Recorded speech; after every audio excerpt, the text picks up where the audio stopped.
Wendy Richter. I'm gonna fuck you up. We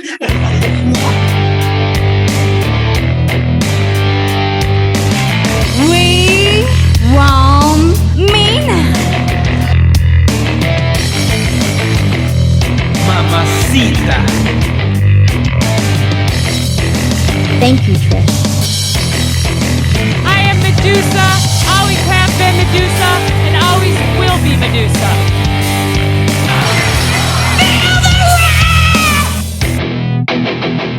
That too, it was gonna come out anyway. I prank bitches. Call me Diva. How we doing, everybody? Are we good? Are we rested? Holy flying fraggles! Was that an incredible pay-per-view? Everyone's a little spicy afterwards. There was some dramatic things that happened at the end there, weren't they? But we are not here to talk about that, so you don't have to worry. We just still stay in chill, calm Diva land. Welcome to Don't Call Me Diva. I am Bex, and as you all know, we are here to talk about women's wrestling. AEW women's wrestling, to be specific. You can find more out about me and the current AEW's women's roster back in episode 1 of this show. It is pay-per-view week, so there will not be any of the usual look-back segments, but we will still be going through Dynamite and Collision, and we will stop in ROH, but it's very brief, and we'll get to why that is soon. Before we go digging into Dynasty and the two amazing matches from Mercedes Moné versus Julia Hart and Timeless Toni Storm versus Megan Bayne. I honestly did forget that for 1 second. Can't trust the brain. That's why we write things down. Thank you to everyone who watches this madness and listens to this madness. It is very appreciated. Thank you so much for everything, like the follows and the scribs and the bloody-bloodies. But before I turn into a waffle cone, let's start talking about women's wrestling. Woo! In the newish news, Mariah May and our wonderful Harley Cameron have been in a little blog together. It's on Mariah May's YouTube channel. She has been doing it for actually a little while, but recently Harley Cameron has been joining her, and that is how I know about it. I got to send a little linky, and it's so much fun. It's really, really wholesome. So if you love like little, you know, backstage, well, not really backstage, but like vloggy, fun, girly times, go watch it because it's really, really wholesome and it'll make you feel better. Mercedes Moné is current moment the TBS champion for the longest reign of any champion, with currently over 300 plus days and counting. So that's pretty good.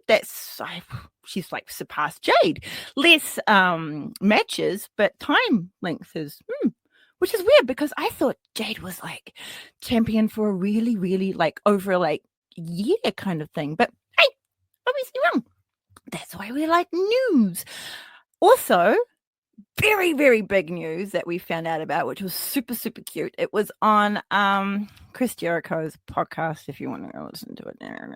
But Harley Cameron was on there, and she told Jericho that it was Mercedes Moné's idea for her to use her tranquilisms for the show. So look at that. Miss Mercedes Moné, a woman who's never put over anyone in her entire life. Saraya is now on her own, and she has a podcast. It's called Rule Breakers. Rule Breakers with Saraya. So, and on it, she announced that she is no longer with AEW. Everything's fine. No nefarious headline clickbait or anything. It was all good. I don't think they flubbed Saraya. If that is on the bingo card, then cross that off. Although I think a lot more other things have happened since then. So I don't think anyone's really been jumping on the they flubbed Saraya card train. So she, I think she found her spot in the storylines that she put herself in. I thought she did really great with the Outcasts. I thought that was cool. Obviously, transitioning like Harley from her QT TV stuff to like actually in ring, like, you know, but with her in the ring was really, I mean, obviously really great because she shines and we now have Harley Cameron, and thank you very much. It does suck that for one, we won't get Puppet Saraya because that would have been fun. But it also really sucks that Saraya and Harley didn't have like a see you later out the door kind of match. I wonder if there's, I mean, I could just sit here and just start theorizing. None of this is like fact or checked or anything, but I do wonder if it was health related and that's why she didn't have a match, or maybe she just didn't want to. Yeah. Or maybe, yeah. Maybe. Who bloody knows? But I'm not I'm not like gonna miss Saraya. I'm not dissing Saraya when I say I'm not going to miss Saraya. I just am not going to miss Saraya. I did kind of, I mean, saying what I just said, I did kind of sour on her after she said something a little, well, what I kind of found a little bit gross on a August 2024 episode of Rampage. She was facing Nyla Rose, and Nyla Rose is trans. And Saraya's husband at the time, because then, you know, they're now divorcing or something. He is quite well known if you're in the kind of area to have a lot of opinions on like non-binary people, but also transgendered people. Basically, he's not like in the Venn diagram of ally. So and she's caught a little bit of flack for like, you know, obviously marrying the guy and all that kind of stuff for that kind of thing, and like they've made all these statements and anything. I'm not here to like throw torches at anybody. I just wanted to verbally say what I actually saw with my own eyes, and is the reason why I'm like, okay, bye Saraya, it's all good. So during the match, this was in the picture-in-picture moment, right? Saraya is, you know, has got Nyla Rose in a compromising position, and she puts her on the middle rope, so like she's facing out to do. And she goes on the outside of the ring on the apron and does like her knees and shit and like the face. It's really fucking cool. But she looks like dead into the camera because, you know, like she's always talking to the camera and stuff, which is great. I love that. Like she could shit talk brilliantly, which is why I thought her work as a manager was great. But so she's looking like dead into the camera and shit, and she's like pointing, and she's like, "You want to see this, baby?" Yeah. And I'm like, "Baby? Who's baby? I'm not baby. Are you baby? Is the camera baby? Husband? Baby?" Okay. So yeah, I know I'm grabbing at straws, but it just really stood out, right? So she says the line straight, you know, to the camera.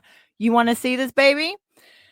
A fan is like going, "Whoa, Nyla, like, come on." She like then like turns her attention onto the fan. She points to them and is like, no, you know, being a heel, it's totally fine. This is not part of like the whole like thing, okay? This is just what happened in the chain of events, okay? And then he's like cheering, and she's like, "This one's for you," like pointing at the fan. And then does her really brutal rope hung knee strikes, which is, you know, really, really cool. Like I said before, she puts like her whole body into it, her hair's going, and it looks really, really brutal. Like she always does it like at an extreme emotion, and like puts everything into when she does that move anyway. So I'm not going to say it looked like particularly more brutal this time or anything, but my brain goes to, you can't plan for a fan to like shout out at the time or something. So in her mind, her frame of thoughts went, I have Nyla Rose. I'm going to go do this brutal move to her. We're in the picture-in-picture. I'm going to point to the camera, say something that's clearly to my husband, involving I'm about to hurt this woman, but transgendered woman, and then does that move. So that would have been the chain of events. And I know it's just me. I'm like sensitive to this kind of shit. I will put my hands up to it. It's my whole neurodivergent shit. I'm not here to like make a fucking, you know, flaming torch pick fort I'm not here to make a flaming torch pick fort of hate towards Saraya. It's just something that was on my mind, and I thought, since I've got this like platform and we're talking about Saraya leaving, and I have been very vocal about how annoying it is that Nyla Rose and blah blah blah blah blah. I just wanted to bring it up. Okay. That was it. That was all. I'm not going to make a big deal about it. I'm going to move on from there. But I just get really, really sensitive to when people of like a status make certain like statements out in the public eye when they're involved people that are marginalized and discriminated against. And it was all getting very, even more like ramped up at the end of last year over there. And I don't know. Anyway, I am actually going to move on now. So that was the news. That's all I've got, I think, from what I can remember. Yeah, if there's more, it will be in the next episode. So we are moving on to our brilliant episode of Dynamite leading up to Dynasty. It is episode 14 of whatever season we are on in 2023. And not that, but it's the mixed tag match to open the show. I can kind of like believe that they put this up first, because you need to give it like a lot of time, because this is going to be insane.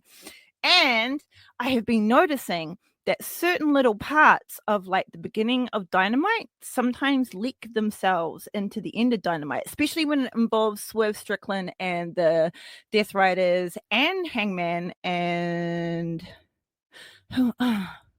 with Willa, it's not so much, because she hasn't really like had much like on her own side storyline kind of like told in this way with the Death Riders. She's normally like coming in to like help.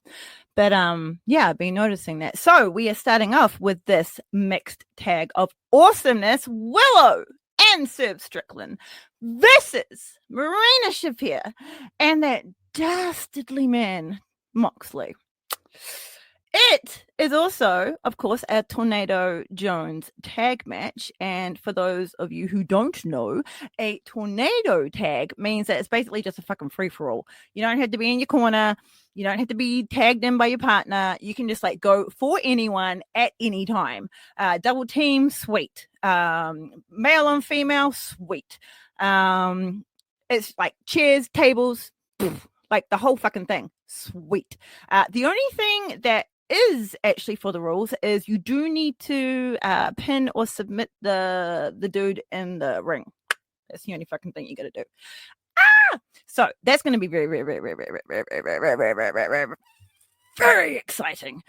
And another thing that I'm very excited about is later on, our world champion, Timeless Toni Storm, is going to get all sweaty and physical with the amazing Penelope Ford.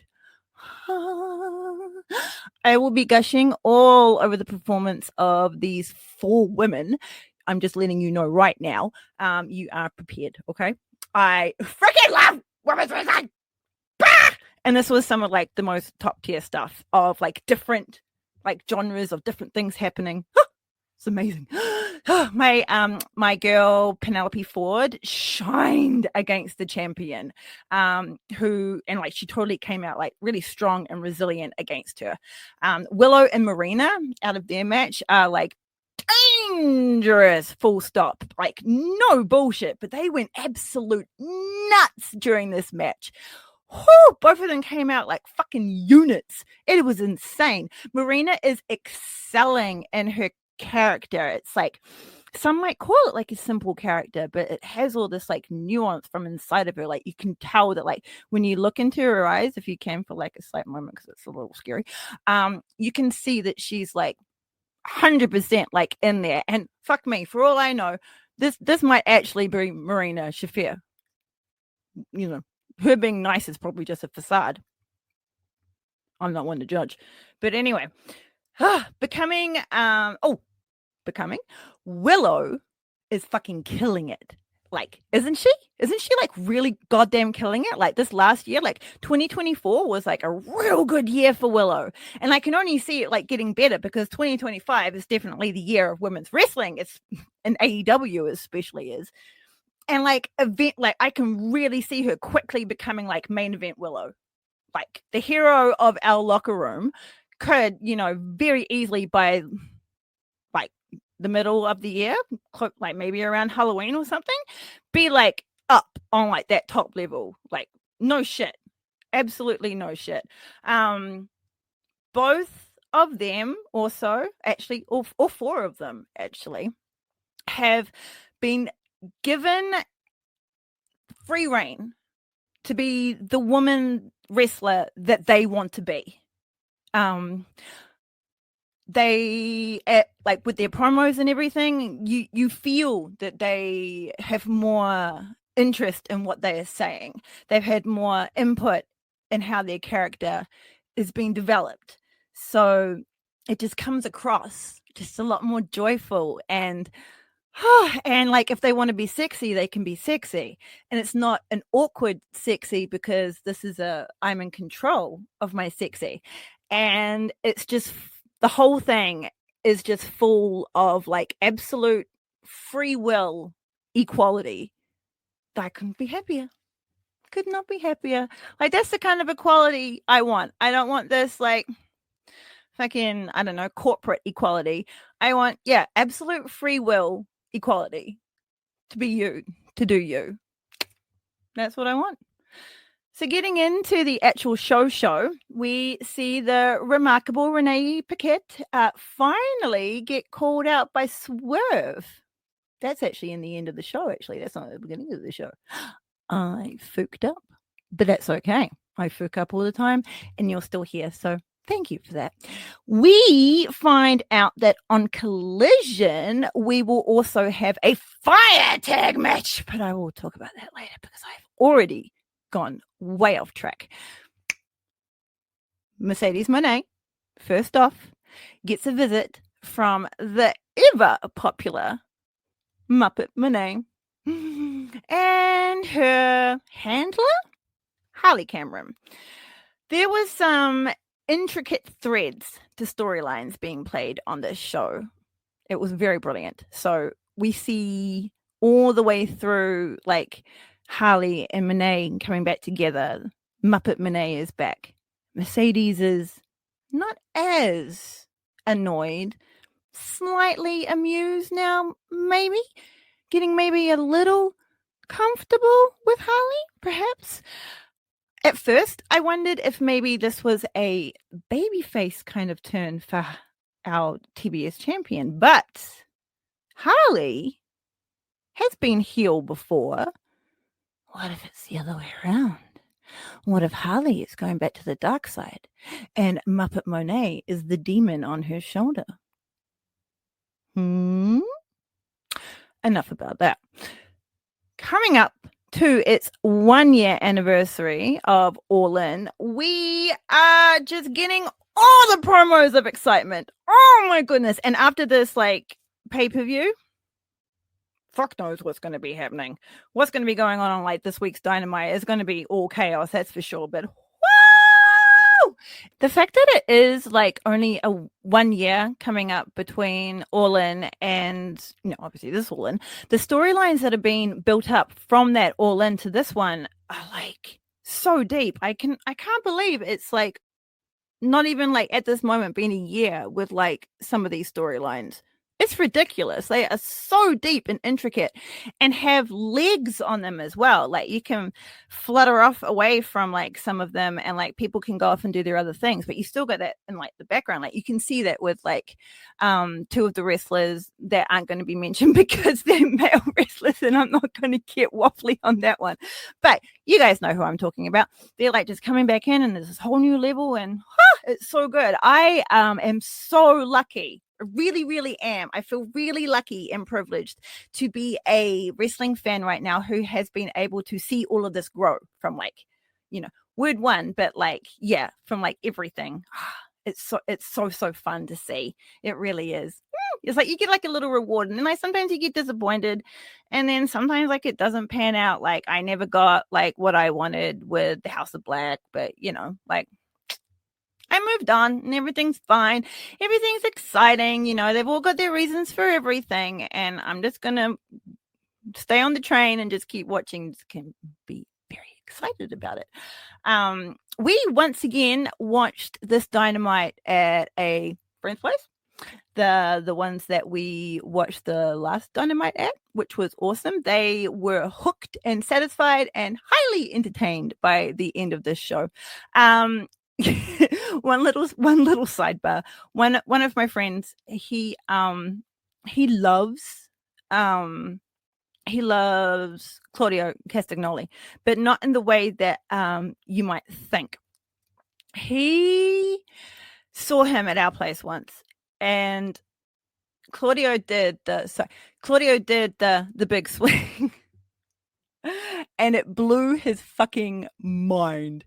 He was laughing on the couch for, I shit you not, like 10 minutes, seeing this grown-ass man fucking helicopter swing this like other grown-ass man in the middle of the ring. And then the way he just lets him go and the person just like dies on the mat, that's his funny. That's the part that actually, amuses him the most. So when he got to see Claudio Castagnoli that evening for Dynamite, he calls Castagnoli helicopter man, by the way. He was very happy and also giggling his ass off I think about 7 minutes this time. But this was the first time that his lovely lady had also seen, and we did not tell her why he called him helicopter man. She just had to wait and find out, and she was very happy when she found out as well. I love that you can have like such a serious moment in wrestling of like, because Claudio is like beating the crap out of someone and then you're just like dying of fucking laughter because he's just flinging this like grown ass man around. It was fucking brilliant. Okay, on to the mixed tag match. As I said, we opened with the mixed tag match. The Death Riders and Marina and Mox are both slowly coming out to the ring, full of concentration and rage. Both are wearing green combat pants and are ready for Jesus Christ. The hero of the locker room's music hits and Willow comes out looking an amazing combination of joy and seriousness and kindness and murder, wearing her battle gear in pink and dark gray with, of course, those beautiful sparkles. Just because it's a tornado tag match does not mean we can't sparkle. Okay. Willow giggles while she joins in with Nana's dance because Swerve Strickland's music has just hit. Now, this is not the time for games, but we will allow a little bit of stress-relieving Nana dancing. And as Swerve's poised, battle-ready demeanor stands next to Willow, she instantly focuses and they're just synced. You can see it. They give each other the look and like you can just tell their game plan is focused. So this is going to be a fun little run through because because we will only be following Willow and Marina through this match. They are, when they're interacting with each other or if they're interacting with Mox or Swerve. So there will be some things I just don't see due to real world stuff like, like the camera, like pans or anything like that. But you know me, I'm going to weave a little story and I'm going to try and keep it as kayfabe as possible with some little embellishments and some connecting bridges. What I love to do. This is why you're here. As is expected, with how intense this rivalry is, as soon as Willow and Swerve start walking down to the ring, Marina and Mox are already going up the ring to greet them. This is what I love about the feuds in AEW when they get to like this point. Hardly any of them are like waiting for like the other to like get into the ring to pose or anything like that. Usually it's just like boom, like gunning right at you. It is an instant brawl between the two. Willow gets a satisfying knee to Marina's gut, and then she drags her along by her head to the pleasure of the sickos ringside. They're just like, wow! And she's like, hey!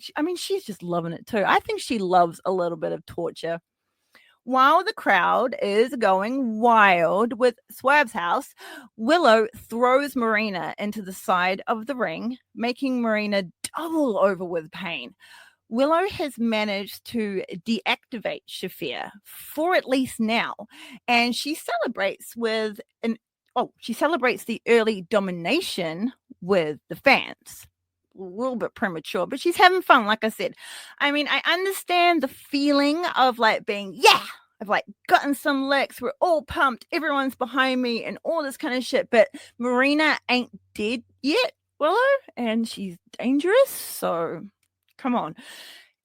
I also want to say that obviously apart from our dear Moxley, everyone has amazing hair in this match. This is a very important point I want to bring across. Oh my goodness. Swerve's hair is amazing. Willow's hair, amazing. Marina's hair, amazing. Hair, music, animals, wrestling, black clothing, done. Me. I am proven right with my earlier assessment of a little bit too early with the celebrating, because after checking in on the fellas, we come back to see Willow is leaning on the ring being used as a kick bag by Marina, and she was practicing her knee strikes like Willow wasn't even a living being. But it was a temporary turn, as Willow soon whips Marina into the barricade that fences off the ring and like announcing area and the timekeepers area where like the doctor is and stuff. It's a perfect little corner of destruction, and it's a weak barrier, but it's also, I mean, all the barriers aren't great to be like kicked into a shore, but it's like metal and everything. It's not great. I imagine that the talent and the what is that saying? The intestinal fortitude? Yeah, I think that's it. But that's not what I was going to say. The intensity of this feud will make it hard for either wrestler to get the upper hand for a very long time, you know, in this match, especially early. I mean, even later on, like the stamina of everyone, it's going to be a bit hard, but especially when you've got like, you know, like two people who can do anything on each other, it's going to be hard to get the upper hand. That's for sure. Willow has continued to attack Marina's ribs. Seems to be that this is where she's getting, you know, where she's going to be aiming her attacks on, and tries to whip her over for a suplex. But as we see, as Willow's going to get her over for a suplex, coming towards us is Moxley. He is stalking down from the other side of the ring, and I'm like sitting there going, Willow, turn around. But she ain't going to be able to see or hear anything. Marina quickly reverses it, and Willow goes crashing down to the floor from Marina's suplex. While Willow doubles over with pain, Marina and Mox retrieve a table from underneath the ring, because remember, this is all legal.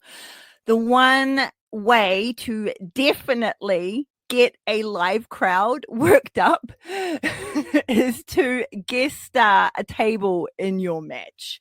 You can also use a table to cock tease fans real good too. If you want to be a little shit, it drives them nuts. Get out a table, set it all up, and then just leave it there. They'll go insane. Because I don't know what it is about like a group of people, but when there's like a hint of like a hardcore match going on, even if it's like a normal match that has just slightly gone a bit array, the we want tables chants will just begin just out of nowhere. Like if it is a hardcore match, they begin at like not even a minute, they begin at like 30 seconds. It's ridiculous how much wrestling fans really want tables.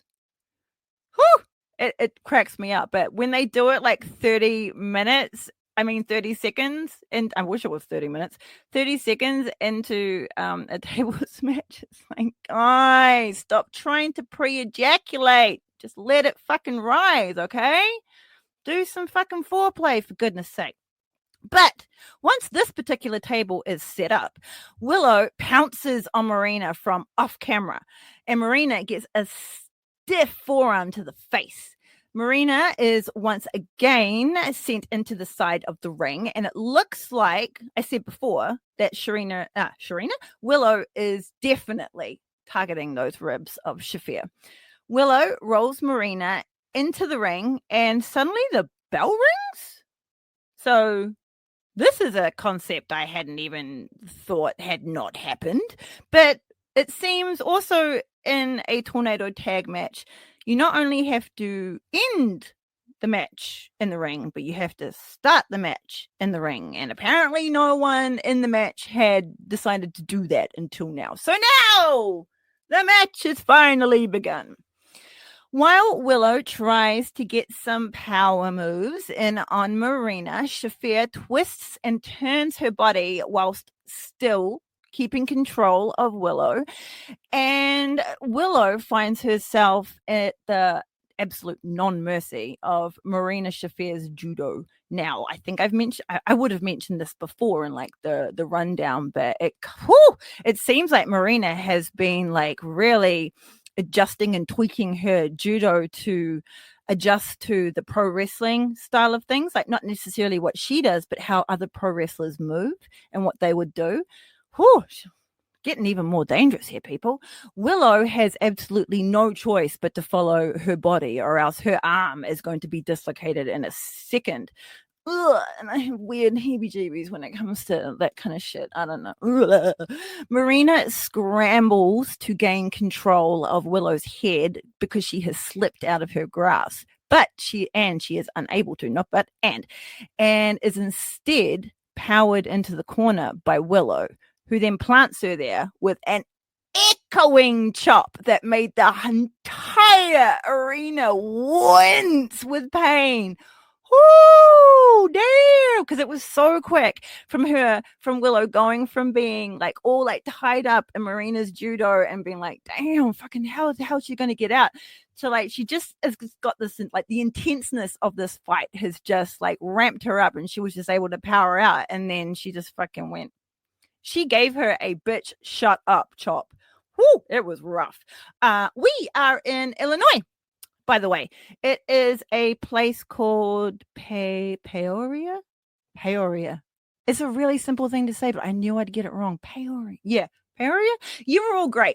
Awesome crowd. Loved you. Thank you so much. A few smarks, but it's all right. It could have been the same person every time as well, because it kind of sound the same. So it's probably just one person letting you down. But you were great. Great crowd. Thank you. Bravo to you. Give yourself a little treat. Willow continues to beat up Marina, and she drags her to the other corner and replants her there with another equally echoing chop. A snap suplex by Willow onto Shafir makes Marina roly-poly her way out of the ring in an attempt to avoid any more punishment for a tiny moment. But all she gets is another forearm to the chest from Willow, some violent floor work, and then Willow's foot on her throat, pinning her into the corner of the barricades. Those same barricades we mentioned before, those very handy barricades. Marina gasps for air in perfect lighting and framing. And while the crowd is going wild behind her, just loving seeing her gasp for air in such a way, Willow is, like I say, like Marina's like really getting that judo in, but Willow's power is overcoming anything that Marina's been able to do to her so far. She didn't prepare. I mean, you can't prepare for just someone's just strength, you know? After a superb standing drop kick from Swerve, he gestures for Willow to join him in the ring now that she's done choking on Marina. She is happy to join, and she just leaves Marina in a slump in that lovely little corner.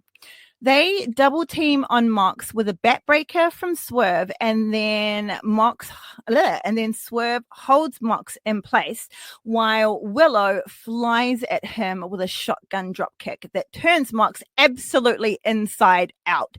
He like flips up over and he's dead.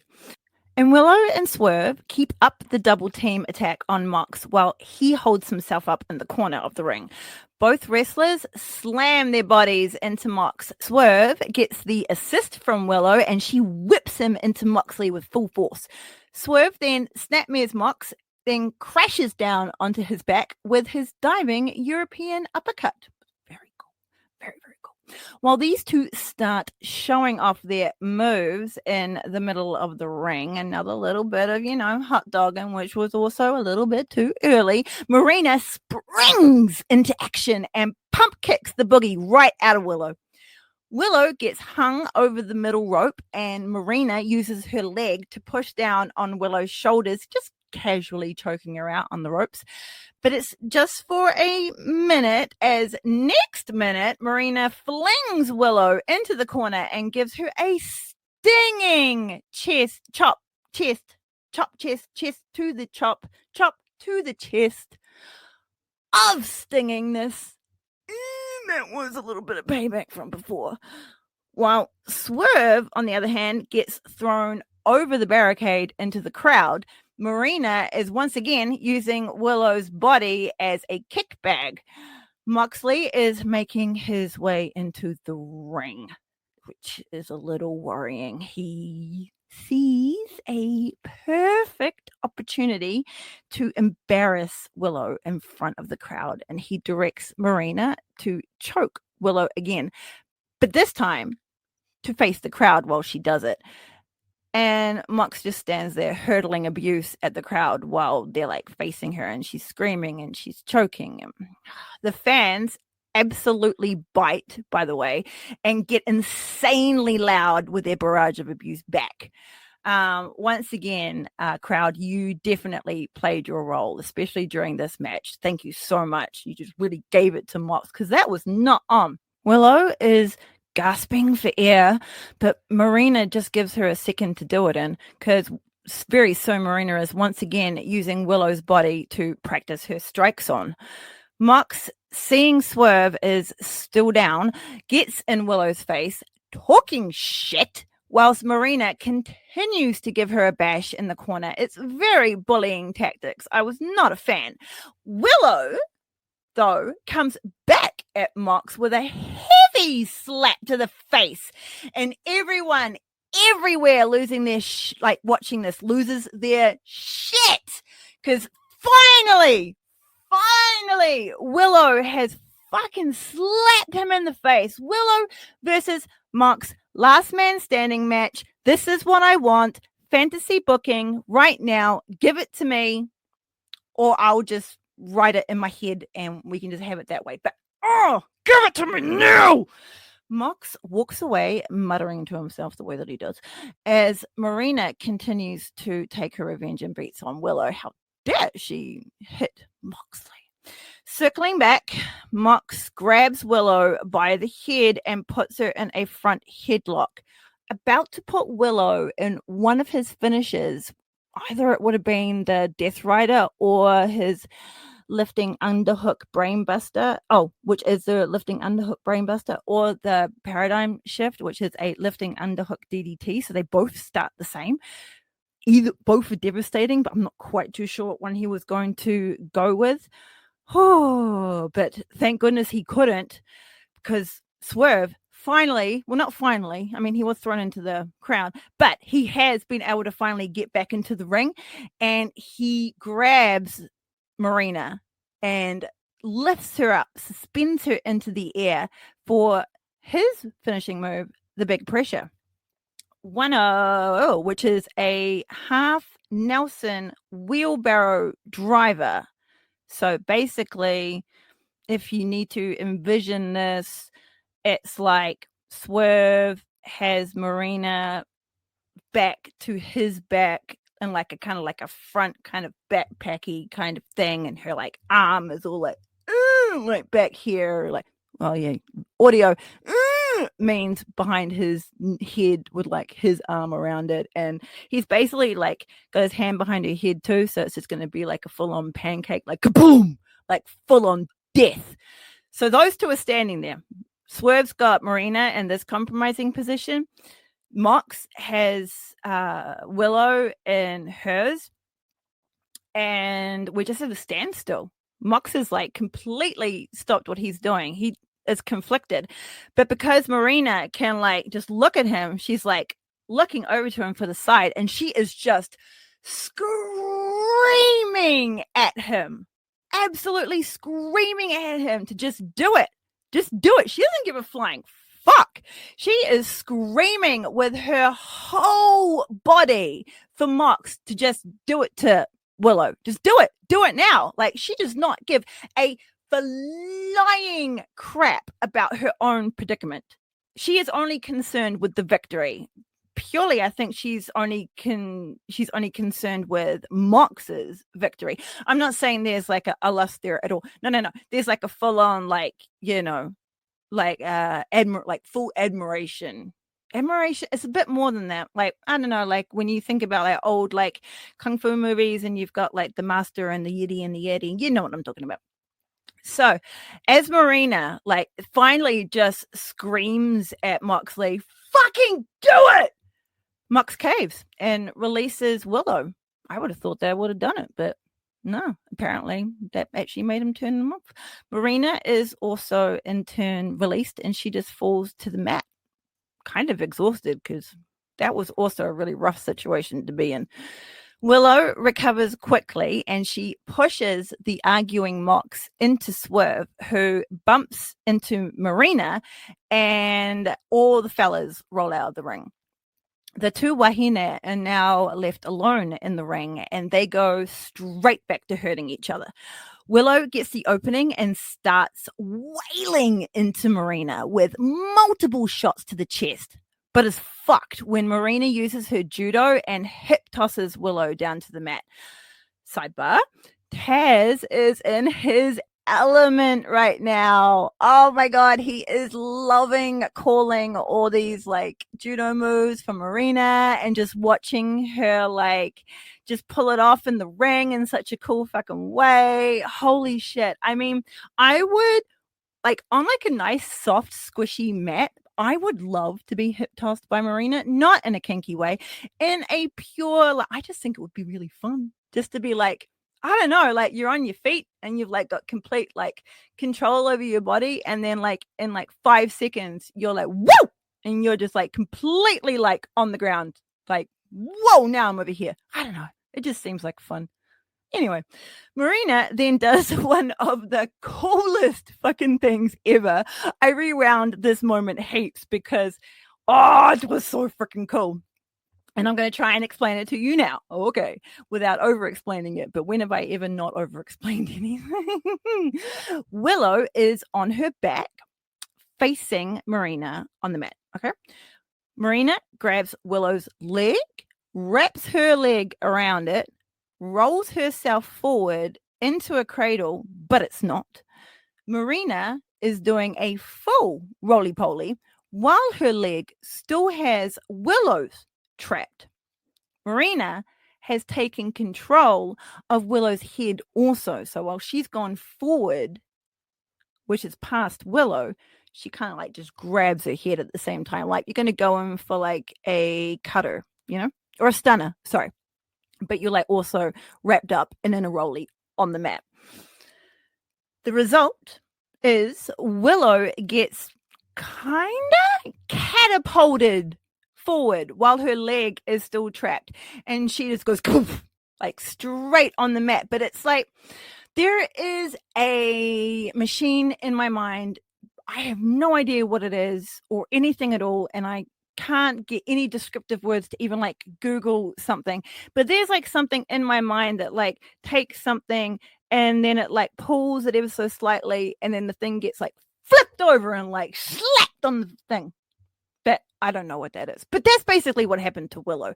It was done with such perfect quickness and force and technique. Oh, it was stunning. I was stunned at what I saw. I was impressed with what I saw.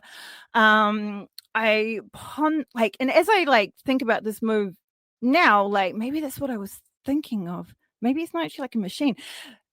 It could actually be something I have seen in Tekken or maybe even Soul Calibur. Yeah, actually, yeah. That sounds really familiar now that I've said it. I think I've seen what Marina did to Willow in this particular thing in one of those games. That's cool. It's so good. It's like a perfect little like pro wrestling move. You can see it, like it makes such an impact from like far away, but also like close. The sound of your victim like slamming back on the mat because it's been done with such quickness and force means like you get like that doof, that real like in your soul feeling of like human flesh hitting something, and it's really, really effective and really fucking cool. I don't want to take that one. Okay. I don't want that one. That one looks brilliant, but also looks owie. No, thank you. Willow, quite rightly, gets the fuck out of there. And with Marina following, the two wrestlers start fighting on the apron of the ring. If you are listening or watching my show, whatever you're doing, without knowing a thing about wrestling, which is a really, really funny thought. Hi, Anne. The apron is the part of the ring you stand on before you step through the ropes to where the legal action is, all right? It goes all the way from post to post, and it's about 30 to 40 centimeters wide, which I think is about a footish. And so you can stand there and like do some shit. It's like where people stand if they're in a tag match. But a lot of moves get done on there. It's like the hardest part of the ring and yada yada yada. So that's all for you random non-wrestling knowers who are out here listening to me rabbit on, because yay, thank you if you do. As Willow goes to give Marina a big boot, Marina ducks under it and hooks Willow's booting leg over his shoulder. Okay, so we are still on the apron while we're doing this, all right? We are right in front of that table we mentioned earlier that has been set up between the ring and the announce desk. Marina is using every ounce of her strength to get Willow up on her shoulders, because Willow is like basically dead weighting her to like just not help her get her up at all, because I think she knows what's going to happen and she doesn't want to, she wants to avoid that as long as possible. But Marina pulls some strength out of freaking nowhere, and she actually manages to successfully powerbomb Willow down and through the table. The table smashes in two, and Willow is writhing in pain, holding onto the back of her head while the crowd chants, "Holy shit!" repeatedly. It was a thing of beauty. When I first saw it happen, I honestly thought that Willow had taken the entire table bump purely on her head, which didn't make sense because death, but it really did look like it. Like maybe like she just got like her biceps as well, but oh my God. So thank goodness we have that overhead camera of the ring. That camera is fucking cool, by the way. We get some awesome shots with that. They used to sidebar. They used to have like some little like production. I guess the director does this or something, but like edits and stuff. And like sometimes we would go to like another camera and it'd be like catching a little bit of chitty chatty we weren't meant to be seeing. But they've gotten much better at doing that now. But so with this view, you can actually see that she did get like her shoulders on it as well. But whoo, she demolished that fucking table. That thing went perfectly in half. Damn. Mox comes over to mock the fans and also Willow, because he's a little shit now, who is still on the ground trying to get herself up. Mox makes arrangements with the broken table, because of course he does, and Marina puts boots onto Willow's abdomen, not helping her get her breath at all. She then uses her boot to just push down on her like chest area, and Willow just writhers in pain. I mean, what's she going to do? These guys are so nasty. Mox has done what he came to do, which is apparently, he just wanted to set up the table, and he buggers off to annoy Swerve. Off he goes. Marina takes Willow by the head and throws her face first into the newly arranged table, smashing it again in half, smashing the half in half, but this time with Willow's face, turning it into a rest stop for our dear Willow, who kind of just relaxes on it and takes a moment to die on the outside. A little resting moi for her to get. It's probably the safest place at the moment. On a table, broken table at least. Mox has taken Swerve by the hair and he's choking him with his arm while he waits for his partner in crime, Marina, to come round to the side of the ring that they are on. Mox tells Marina to bite on Swerve's fingers and she obliges. No hesitation. If you were lost on a snowy mountain with Marina Shafir, she would eat you as soon as you made camp. There'd be no waiting for the rations to come out. You would just be cut, bleeding upside down. Or what is it? Bleeding you out or something? You'd be dinner in a moment. That woman don't give no shite. Mox lets go of Swerve and he scratches and claws at Marina's face to get her to stop biting him. Oh, Swerve is scratching and clawing at Marina's face. I'm not understanding what I write. So Mox has let go of Swerve. Okay, I'm going to explain it to you so we can all understand what I just said. And Swerve, because he's now being let go, is now scratching and clawing at Marina's face to get her to stop biting him. Swerve is weak from all the choking, and Marina will only let go when she wants to. And this is now. From now, there are more important things to do, like help Mox set up another table he has gathered from underneath the ring. It seems like they know where all the tables are. The sight of the second table causes about 65% of the arena to just bust a nut right then and there. They weren't expecting another table, and when it did, whoa! We take a moment to check in on Willow, and she looks like she's trying to gather some sort of wisdom from the steel steps. She's not looking good, people. Back in the ring, Mox is holding Swerve in place while Marina uses him now for kick practice. With every kick, Swerve lets out a cry of agony. Mox throws Swerve into a corner and he replays a plan to Marina. Seems like there's some double team action coming Swerve's way.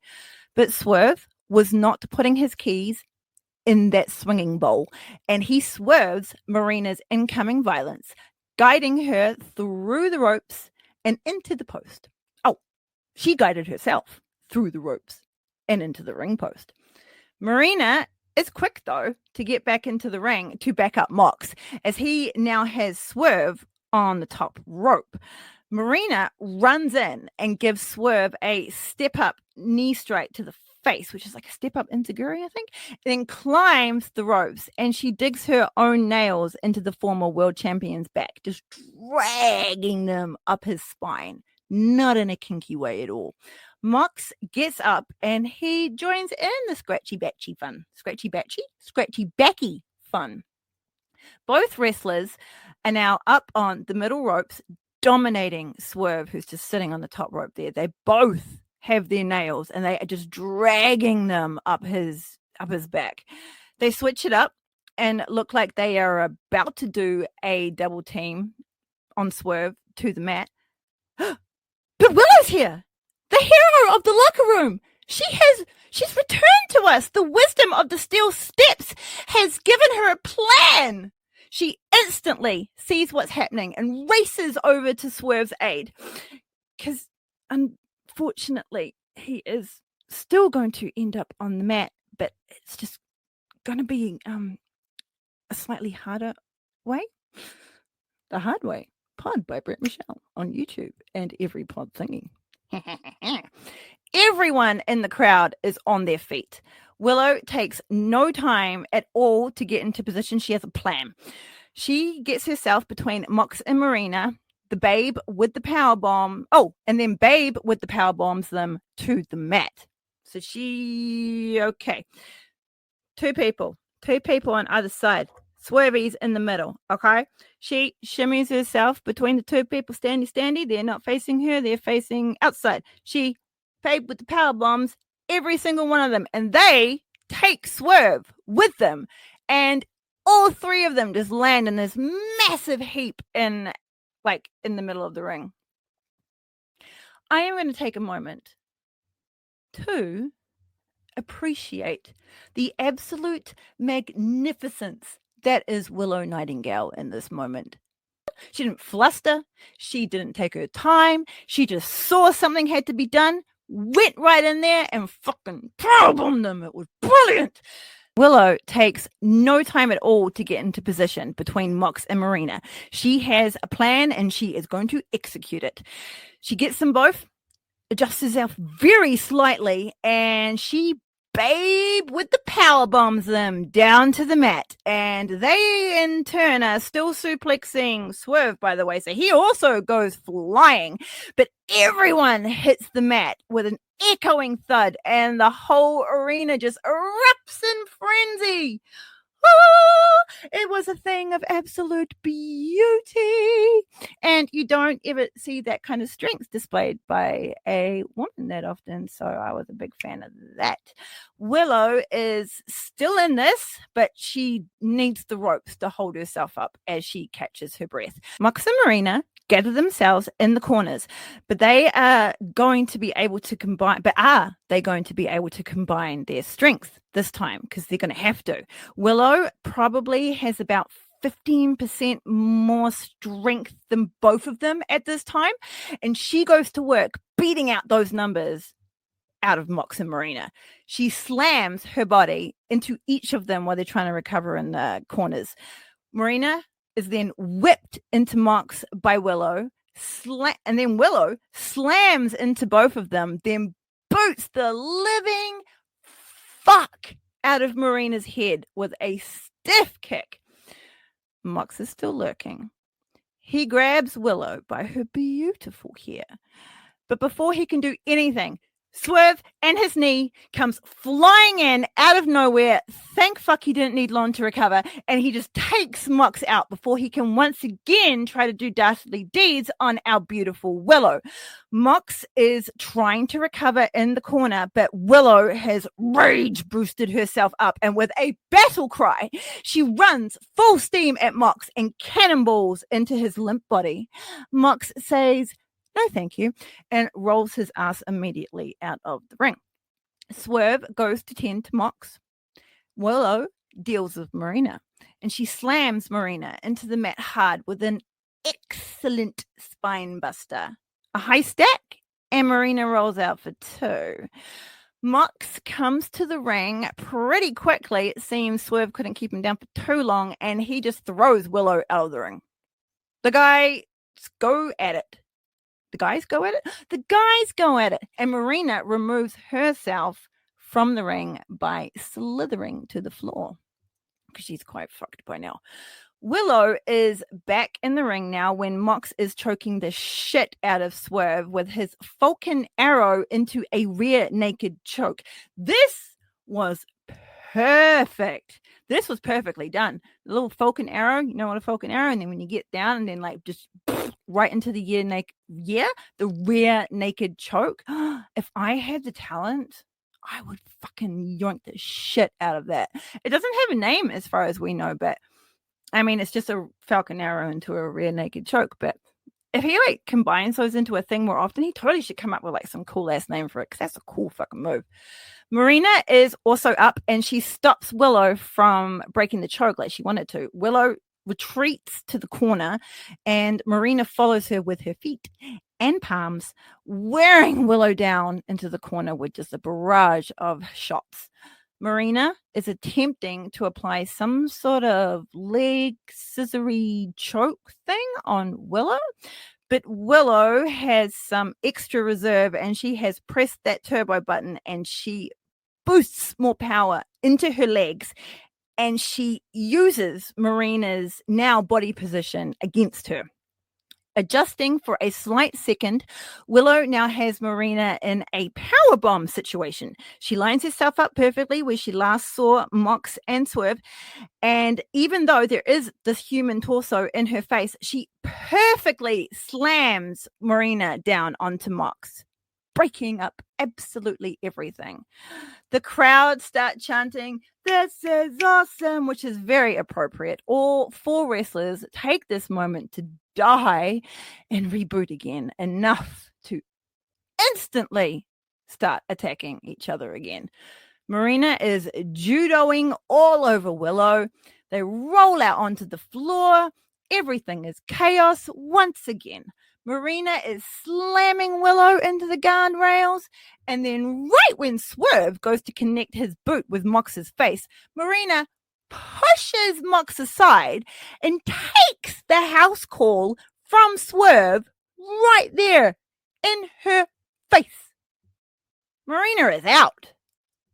She saved fucking Moxley, but she is D-E-A-D. Willow is up in the ring, and she sees that Mox is still on the apron. She runs full force at him, and Mox just goes flying backwards, landing on the table that he and Marina had set up earlier. Crashing to the floor in a crumpled heap of pain, and Willow just lets out this amazing, just full-bodied battle cry of awesome. She picks up Marina's body and, just for kicks, slams her to the mat because Marina is still fucking dead. She gets her with that devastating babe with the powerbomb, and this time it's just for Marina and Marina only. The ref is there, and she instantly counts to 3 with the bell ringing, the crowd are cheering. Willow's music erupts in the arena, and the good guys win. It's all dancing and partying and hey, Marina, Swerve, and Prince Nana celebrate in the ring with the trumpets playing. But we follow Moxley, who is up on his feet. Holy shit. He's holding his ribs, but he has a determined and dastardly look on his face, and nothing good can be coming from this. He's like pretending, like he's circling around Marina, but as soon as I see this, I'm like, oh no, this is not, oh no. He's walking around in like that way that only like Mox can, which makes him like look like he's got like snakes limbs. And I have this little running theory at the moment that when he's in the ring, because he's done this before, when he's actually in the ring between the ropes doing this little sneaky, I'm all full of dastardly deeds and it's got to get out of me, does it make him invisible? Because no one saw him. Absolutely no one saw him in the ring. It was insane. Everyone who was watching this though could, and I don't know if the crowd were trying to like give Willow a heads up or not, maybe, but Mox just backs up to Willow. He knows where she is. He's trying to act all coy, but he's like feeling her behind him, right? He's like setting himself up, and boom, Willow is down in the paradigm shift and fucking out of there.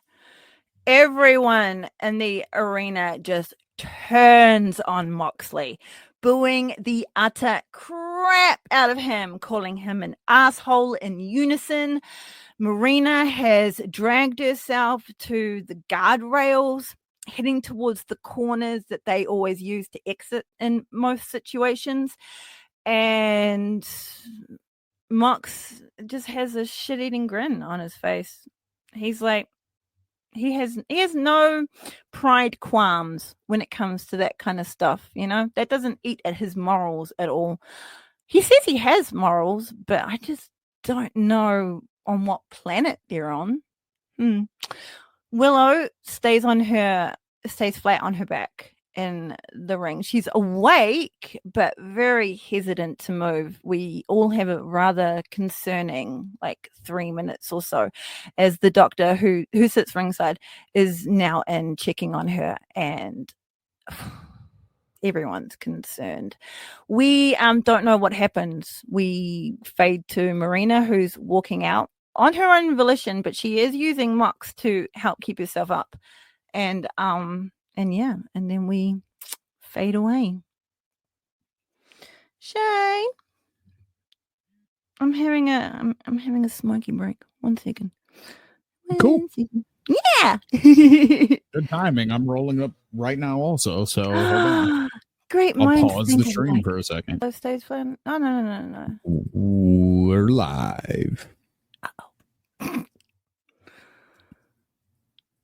Giving everyone in the ring some space as we fade away, we scoot over to the announce team, who takes us out to the remarkably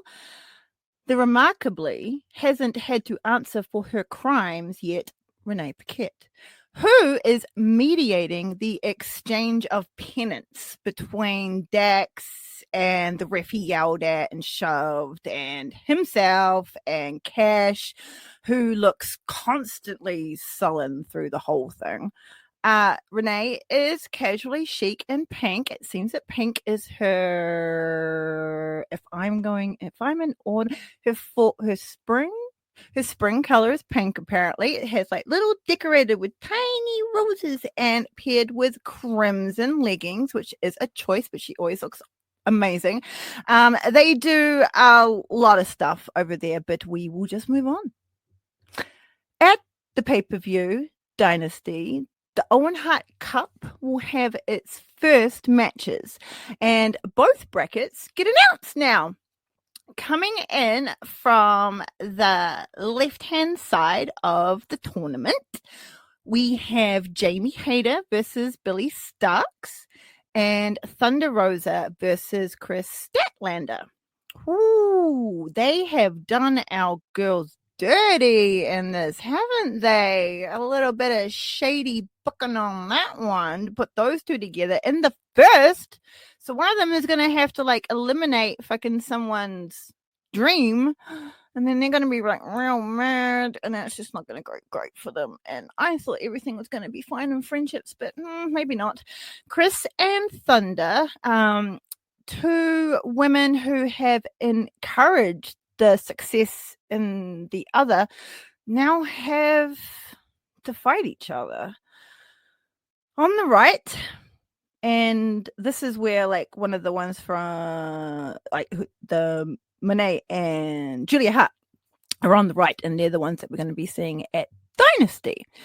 And we also have Athena versus Harley Cameron underneath that. Interesting that we have it is a very interesting bracket over on that side, because there's a lot of interwoven storyline and hate there, especially with the match that gets announced at Collision. It makes it even more so it's going to be interesting, because if Julia wins between her and Mercedes could be pissed off and interfere with Athena's match with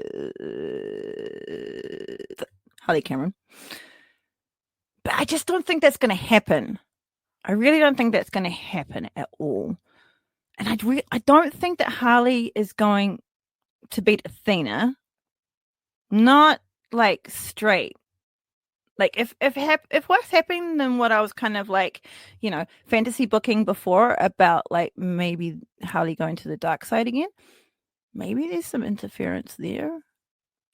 I don't know. Because then it would be Harley versus Monet, and Monet would be like, bow down to me. Like, well, not bow down, but like, like either she's going to think she's just going to win anyway, and it's going to piss Harley off or give Harley the inspiration to like beat her. There are too many like tangents my brain is going on with that. So we're just going to move on and just see what happens. One way Mercedes. Okay. No, I'm not going to get in on that. We're just going to move on. If I am honest, on the other side though, Starks beating Hayter would be quite the upset of the whole tournament. But I still can't take her off the board just because it's unlikely in my eyes doesn't mean that it can't happen, but it would be the upset of the tournament. And then with Thunder Rosa and Stat, they will just beat the crap out of each other. Them being friends is probably going to bring out the extra fighting spirit in each of them. And that's just could be rough. Bane and Ford could interfere if they wanted to, just to be pains in the ass. And because of what we discussed later, Bane might be in the pain in the ass mode. Like, you know how they were interfering before? But, yeah, I don't really know. It is pretty open. In my mind, it's open anyway. But a lot can happen. An absolute lot can happen. Let's take a moment. Poise ourselves, everybody. Get yourself into the Hollywood mood, because the drum roll hits, the world goes gray, but it's rainbow in our hearts, because timeless Toni Storm is here. Our world champion has her title belt around her waist, adorned in a white silk flowing robe, lightly decorated with feathers, also in white. Timeless is in a white one piece with black polka dots. White is her color tonight. And she glides to the ring as fans cheer her on. No fears here. Our world champion poses in the ring and seems quite relaxed and even thoroughly joyful on this occasion, if I do say so myself. Seems really happy to fight. Yay!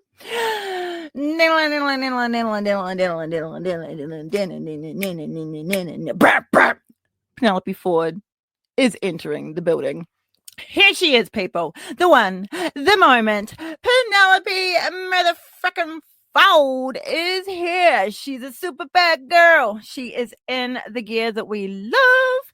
She is not intimidated by the world champion's achievements or accomplishments. Penelope is here to play with your body and hurt you in as many devious ways as possible. Not getting kinky on that one either. As soon as the bell rings, Toni Storm and Penelope lock up. Toni pounds Penelope down into the corner and keeps laying forearms despite the ref counting to 5. It seems Timeless was joyful, but not because of the extravagance of the occasion, but the fact that she's going to be able to beat the crap out of Penelope Ford. Right, whatever gives you joy. Penelope is like, fuck this noise, and rolls out of the ring. Timeless is not far behind her, though, and goes out of the ring to follow her. But Penelope gets a kick in on the world champion's guts first. Seems like it might have been a bit of a ruse to lure her out onto the ground. The two wrestlers fight it out on the outside. Timeless rolls Penelope back into the ring, and Penelope takes advantage of this by putting the boots into the champion while she herself is getting back into the ring. Penelope gives Timeless an opening when she runs into the ropes. Toni Storm grabs Penelope, spins her around, brings Ford back first, down onto her knee for an appropriately named backbreaker. A gorgeous fisherman suplex from the Timeless one, and Penelope is held down for the pin, but it is just 2. A kick to the midsection of Penelope Ford, followed by a quick and very sexy suplex from the world champion, sends Penelope into the corner, and we are drawn into Timeless for that pose, which can only mean one thing. As she runs to Penelope for the hip attack, she only hits the turnbuckle because Miss Ford has rolled out of the ring and she avoids that move.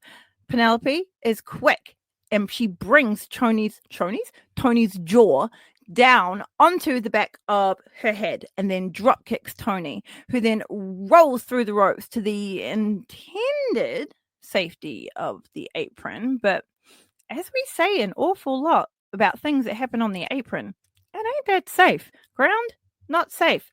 In ring, not safe.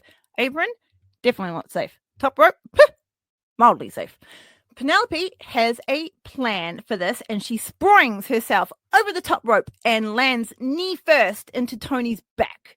Ford mocks the world champion with a close-up pose of her own, but like a little bit more. But all she gets is boos from the crowd, and I think that's just rude. The two tussle in the ring for a bit until Penelope uses her flexibility and missiles a kick right into the world champion's face. Tony goes straight down to the mat, holding onto her face, probably to check that everything was in its proper place. Penelope mocks again, but this time it's the boos, and the crowd just ramp up at her. She takes Timeless by the hair and drags her out between the ropes and onto that dastardly apron again. Penelope is continuously mocking the crowd. She has a bit of a shit. And between forearms, she eventually gets taken off guard by all this mocking by a headbutt from our world champion. If she'd been paying a little bit more attention, she wouldn't have been headbutted. We're in picture-in-picture now, and our announce team are literally taking the piss out of the ref while Tony gets her licks in on Penelope Ford. See, it seems not only I, but they have also seen the slackness in the ref situation recently. But once we are in the ring, Penelope hits back, literally, with stiff forearms to Tony's chest that send her flying into the corner. These women have really been working on their forearm shots. I mean, it's a simple move, but crap, so many people are just being thrown to corners with just simple forearms. You gotta love it. I mean, I say simple forearms. I don't want. Penelope stomps on Timeless, then drapes her over the middle rope to put our world champion in the rope choke that Penelope Ford does so well. She uses her legs for it. And then she just leans over and gets real, she's wrenching your head backwards and forwards. And it's quite brutal, but a wonderful sight to see. She only has 5 seconds, of course, because this is an illegal move, but she will make the most of it if she can. The crowd is chanting for Tony, but she is currently in rather a painful predicament at the hands of our super bad girl. There's a roll up by Ford, but it is stacked high. And on her shoulders, Timeless is able to kick out, continuing to mock the crowd and torment Toni Storm. Penelope takes her by the arm whilst her body is limp in a sitting position, and she just kicks a dazed world champion in the side of her face before letting Timeless's arm go, and she just flops to the mat like a pack of spuds. Penelope quickly decides to go in for another pin after this and folds Toni up onto herself this time, as opposed to being a high stack. But the champion does actually still have some energy left in her, and she kicks out before 3. Unable to get to her feet, though, Timeless is still sitting, and Penelope takes advantage by taking both of Tony's arms this time, but wrenching them behind her, and then she repeatedly knees Timeless in the back.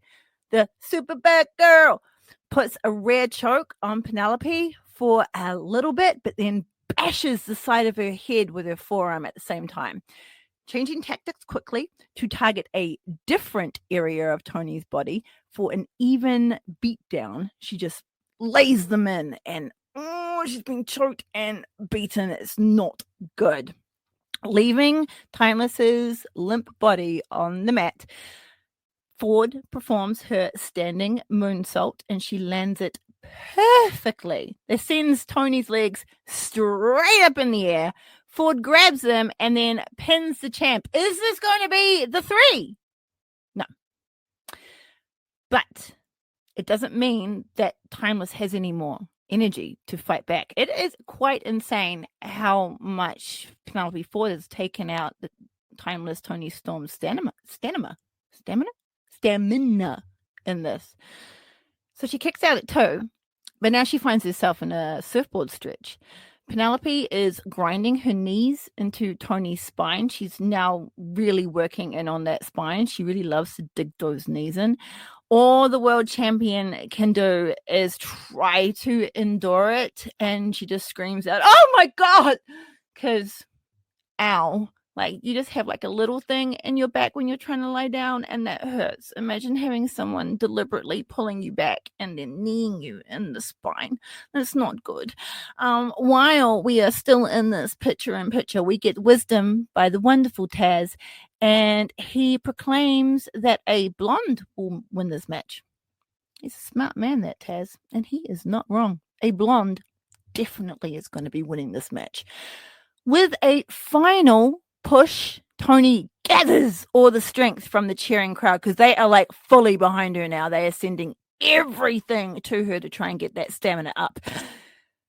Toni is finally on her feet, but Penelope shoves Toni back down to the mat, and she goes to the corner to prepare to land her handspring back elbow onto Toni, who was dazed in another corner. Okay. The super bad girl lands her back elbow to the back of Toni Storm's head, and then she comes at her again with a running pump kick to the side of her skull. This is like a really predominant thing that you'll hear me say that like Penelope does a lot. It's really fucking cool. But this is one of the times that I've actually, because usually it's to the opponent's face with the handspring back elbow, but because of the way that Toni was just like leaning over the thing, it was to the back of her head, and that's got to be worse. And then Penelope always races over to the other corner to run along the ropes and then fucking pump kick you on the head. So if you get caught with that back elbow, you're either gonna like slump down or you're gonna get fucking whacked. As is tradition, Penelope starts to lick the world champion's face. But Toni does something Ford did not expect. And Timeless bites down on Penelope's naughty little tongue. Or it might have been lip. But I'm pretty damn sure it was her tongue. There was a lot of hair involved, so you couldn't quite see, but connection here was definitely being made.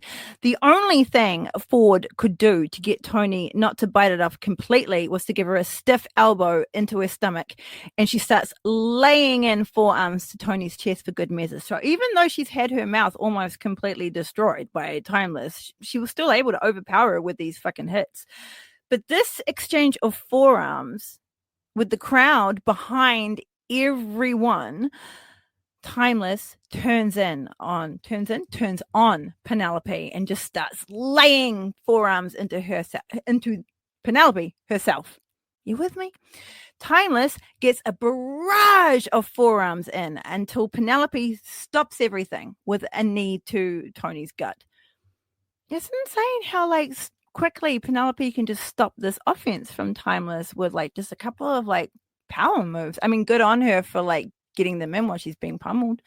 Penelope shoves her off, but cannot stop the body slam that comes hurtling towards her from Toni. Toni Storm is gunning for her now, and she lands down on Toni's body with a big thud. Timeless lays in multiple shots to Penelope's noggin until she stops herself and gets off forward to scream out and a massive battle cry. You will hear me say battle cry an awful lot because these women are battle crying their asses off in the ring, and I fucking love it. You may have, noticed can be a bit loud sometimes.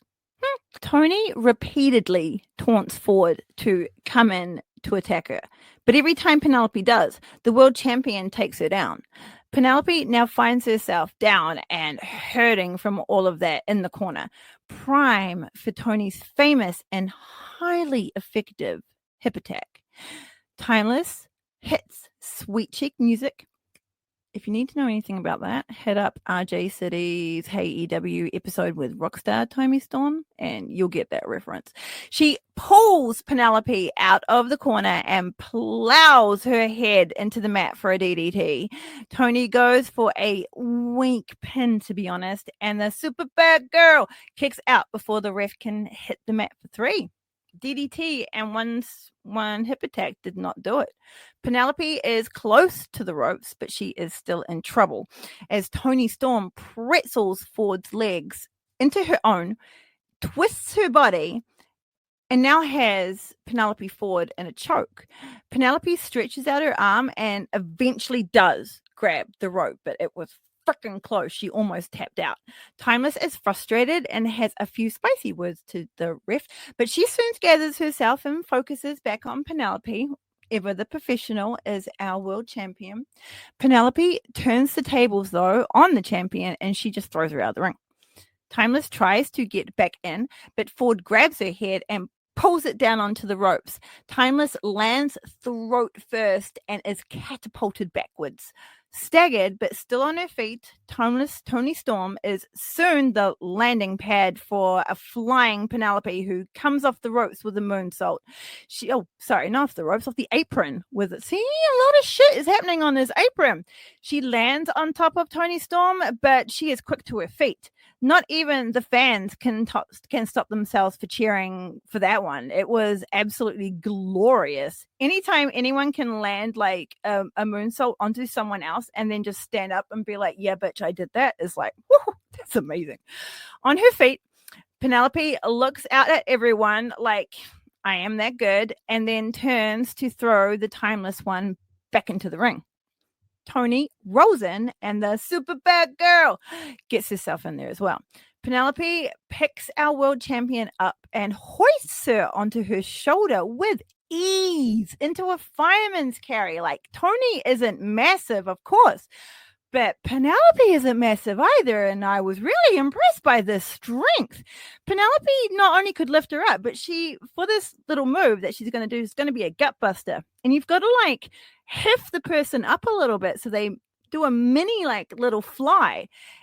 You go backwards, and the opponent just lands down on your knees. So you got to like, whoo, it's insane. The super bad girl thinks it's over, and she gets on top of Tony for the pin. But no. It was a good pin after such a vicious move. Yet Timeless Tony Storm strongly kicked out at 3. Exhausted but not giving up, our world champion rolls over and onto her knees. Ford is on her knees, on her feet first, and has anger mixed with mild frustration in her eyes, in my opinion, and she tries to kick Tony's head off with a beautiful roundhouse kick, but Tony Storm ducks it and then springs into action, quickly getting a waist lock on Penelope, and as quick as lightning, in snapping that suplex, Ford gets slammed into the mat, landing high onto her shoulders. Tony attempts to put a dazed Penelope in a Storm Zero, but Ford tips the balance again against Timeless and body slams Tony, who crashes down to the mat. Penelope goes down too, and Timeless still has her arms locked around Ford's waist. Tony gets to her feet, bringing Ford with her, and she grabs a handful of Penelope's hair. A lot of people do this to Penelope, and attempts to knock her out with a short lariat.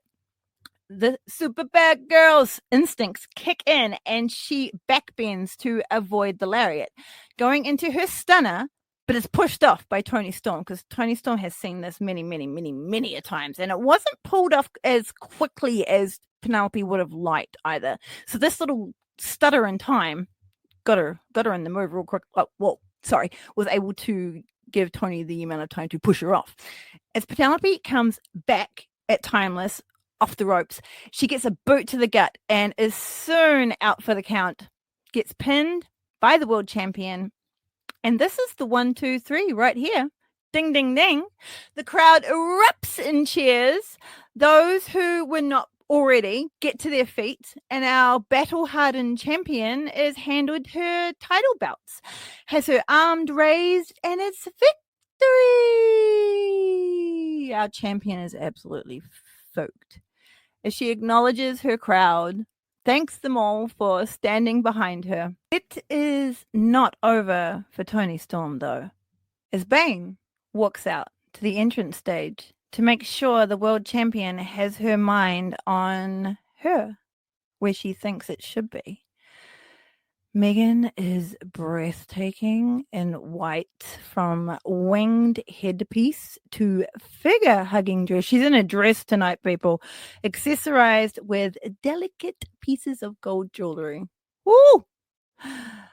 Toni Storm stands in the ring, though, defiant, and holds her title belt up high with the confidence of someone who could go 10 rounds again. Bane is snaring at the crowd and giving Timeless the evils, but doesn't budge from where she stands, no matter how many times Toni Storm tries to lure her in for a fight.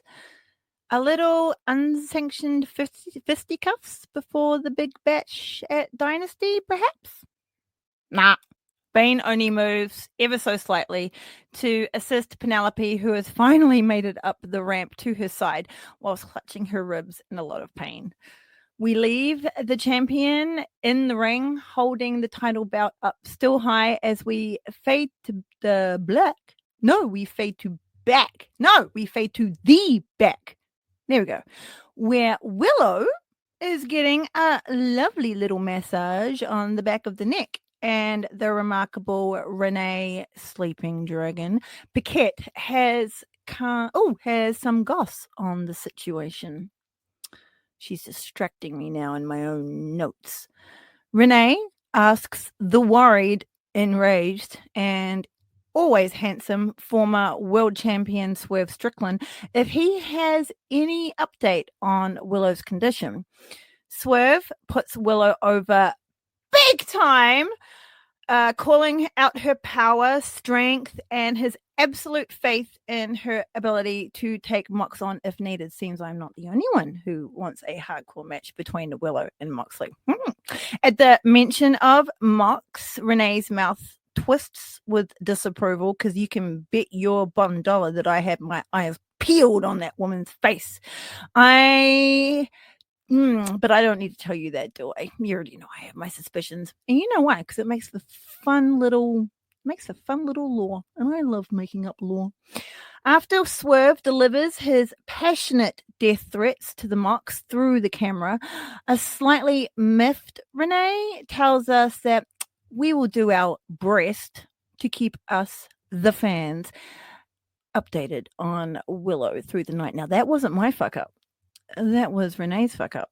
And I'm not calling out fuck ups on people, because we have an entire, I don't even want to know how long, rendition of my fuck ups. But she said breast, and it was funny. We end Dynamite with Renee back to tell us backstage that we are going to get some more words out of an even more enraged Swerve Strickland right now, if that was possible. Swerve is currently arguing with Prince Nana as we come upon him. Prince Nana walks away from Swerve, mad as hell. Swerve is also not in the best mood either, and he especially doesn't want to answer any questions from Renee. He tells her to her face, and with all due respect, I'm looking for your husband right now. And he starts walking down the hall towards us. Renee, I noticed, walked down the corridor to her right very quickly, but we follow Swerve. What's she doing? Hangman comes through the backstage curtains at a level 10 mad, yelling at Swerve while he stomps up to him, and they rage. It's coming out of every pore. Hangman and Swerve then go on to have one of the most powerful promos in all of history. My heart left my chest, and it is absolutely perfect. The Death Riders ambush Swerve after he leaves Hangman, and we see that Marina's right arm is in a sling.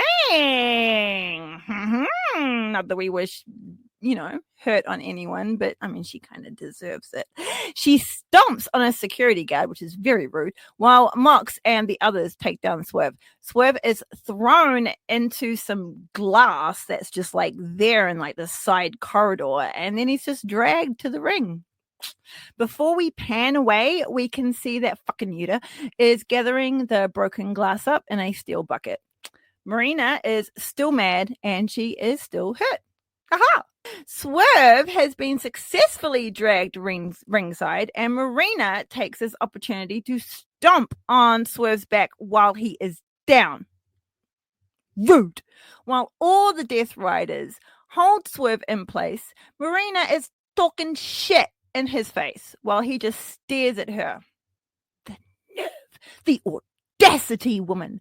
The Death Riders fuck off into the crowd, but Marina still won't take her eyes off Swerve. She rubs her injured neck while the other Death Riders stare back at Swerve, who is now standing in the ring. Something else has happened in between here, but we're not here to talk about that. It involves glass. Ow, wow, ow. Death stares. We fade out while Swerve's music plays in the arena, and he gives the evils to everyone. That show was awesome. It was really, really good. I did not tell you all about the tag match that we found out that was coming up in Collision. I was saving that for later, and I didn't get to later.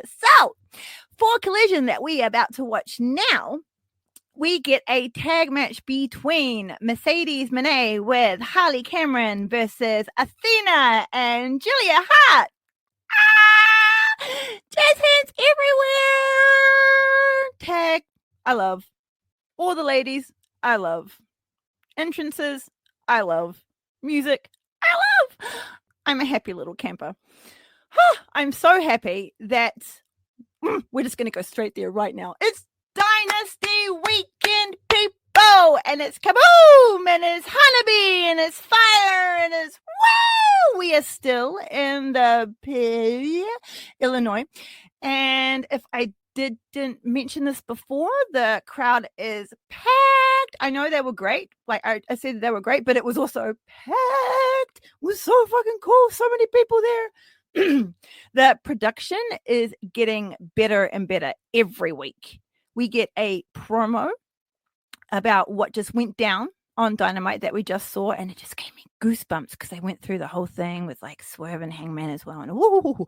Then we get a great promo for All In that's coming up in Texas, Show Up Texas, on July 12th it is, which is a Sunday. Cross your fingers that I have that Sunday off. Please, because I have no leave yet. I have no leave left, because I've taken it up with things. Tattoo things. Ooh! Everyone think for me this Friday is tattoo day. Yay! So by the time this comes out and you see me again, this arm will be one session in. Oh, yes. But enough about me. So, yeah, everyone, fingers crossed that on July 12th, Northern, 13th, Southern, that your girl here has the day off, because I can watch All In live, and watching them live is just insane, because I get this really cool like extra bonus like feeling of like they're doing this like right now and I'm here all the way down here, but I'm watching them doing it and they're doing it all the way over there. As you just get this like extra little like connection. Be cool. And I get to talk to everyone while we're watching, and it would just be cool. So fingers crossed. I didn't check my calendar before this episode came out, so I'm either happy or sad next week. We'll find out. Lexi Nia is here to ask Jay White for an update of his injury. And they discussed it. He's not eligible to compete in the Own Cup because he's got a stupid broken hand after, I think it was a scuffle with the Death Riders. Stupid Death Riders. Tonight we have straight-haired Lexi, and she is elegant this evening in brown. Her features are accentuated beautifully by her gorgeous makeup. Her golden earrings and mix of brown chunky bracelets just tops it all off. Whilst Jay White has this look of just despair, looking off into the distance. His brain is completely taken over with frustration of being injured at this peak moment of his 2023-2024 2025 moment. But as a wrestler, you have to work through these things, and he'll be back. Our boy will be back. Lexi stands poised, mic at the perfect height and never out of place. Only her expressions tell the tale of what she's thinking, while Jay White delivers another top tier mother fraggin' promo. Moment of appreciation for my countryman. Thank you. He absolutely killed it. Lexi is standing as Jay White leaves the interview area, and she gives us one of those, oh, well, not like an oh, well, but like a, that sucks, but what are you going to do? And we fade to the ring. Next up is a match that you might be surprised that I'm talking about. Or if you're actually really smart, you won't be surprised that I'm talking about, because our next match is Crew versus Top Flight. And that means we get blessed by the presence of Layla Gray. Oh, damn! Respectfully. Absolutely respectfully. 100%. I had to pause for real life. All respect, because when Layla Gray came out to the entrance, no fucking bullshit. I'm talking like we're like, it's just you and me. Oh my God. She's looking beyond gorgeous. Respectfully. But my breath was taken away. Oh my God. So, Layla is all in sparkles. This like one piece sparkle thing, which is a bit like showgirly, but that's absolutely fine. This is wrestling. It's also like open at the back with like these little like, what's she doing to us? And she's all voluptuous in the front. Layla Gray is wearing thigh-high silver boots, these long silver gloves that actually took me a lot longer to realize she was wearing. A choker also matches her outfit, and her hair is just all out and flowy, and it is all amazing. No one on this planet will care other than me, but I might do my own little personal like best hair in AEW tier list just for my own amusement. Another thing, when Layla Gray came out, this is one of the things that like actually made me had to stop and pause, because she was fully giving me like Marilyn Monroe vibes with this whole outfit and like her demeanor and like just everything. It was really Marilyn Monroe. Anyway, the men fight. After that match, we swing back over to Lexi Nair, who is between Jamie Hayter and Billy Starks, who will be facing each other, as we said, in the Owen Hart Cup. Jamie's hair is full and looks very soft, but no touchies. No matter what, keep your paws to yourself, people, unless invited. Jamie is rocking her 70s inspired look in blue jeans and long jacket, which, to be honest, this whole look would have totally worked in my high school in the late 80s.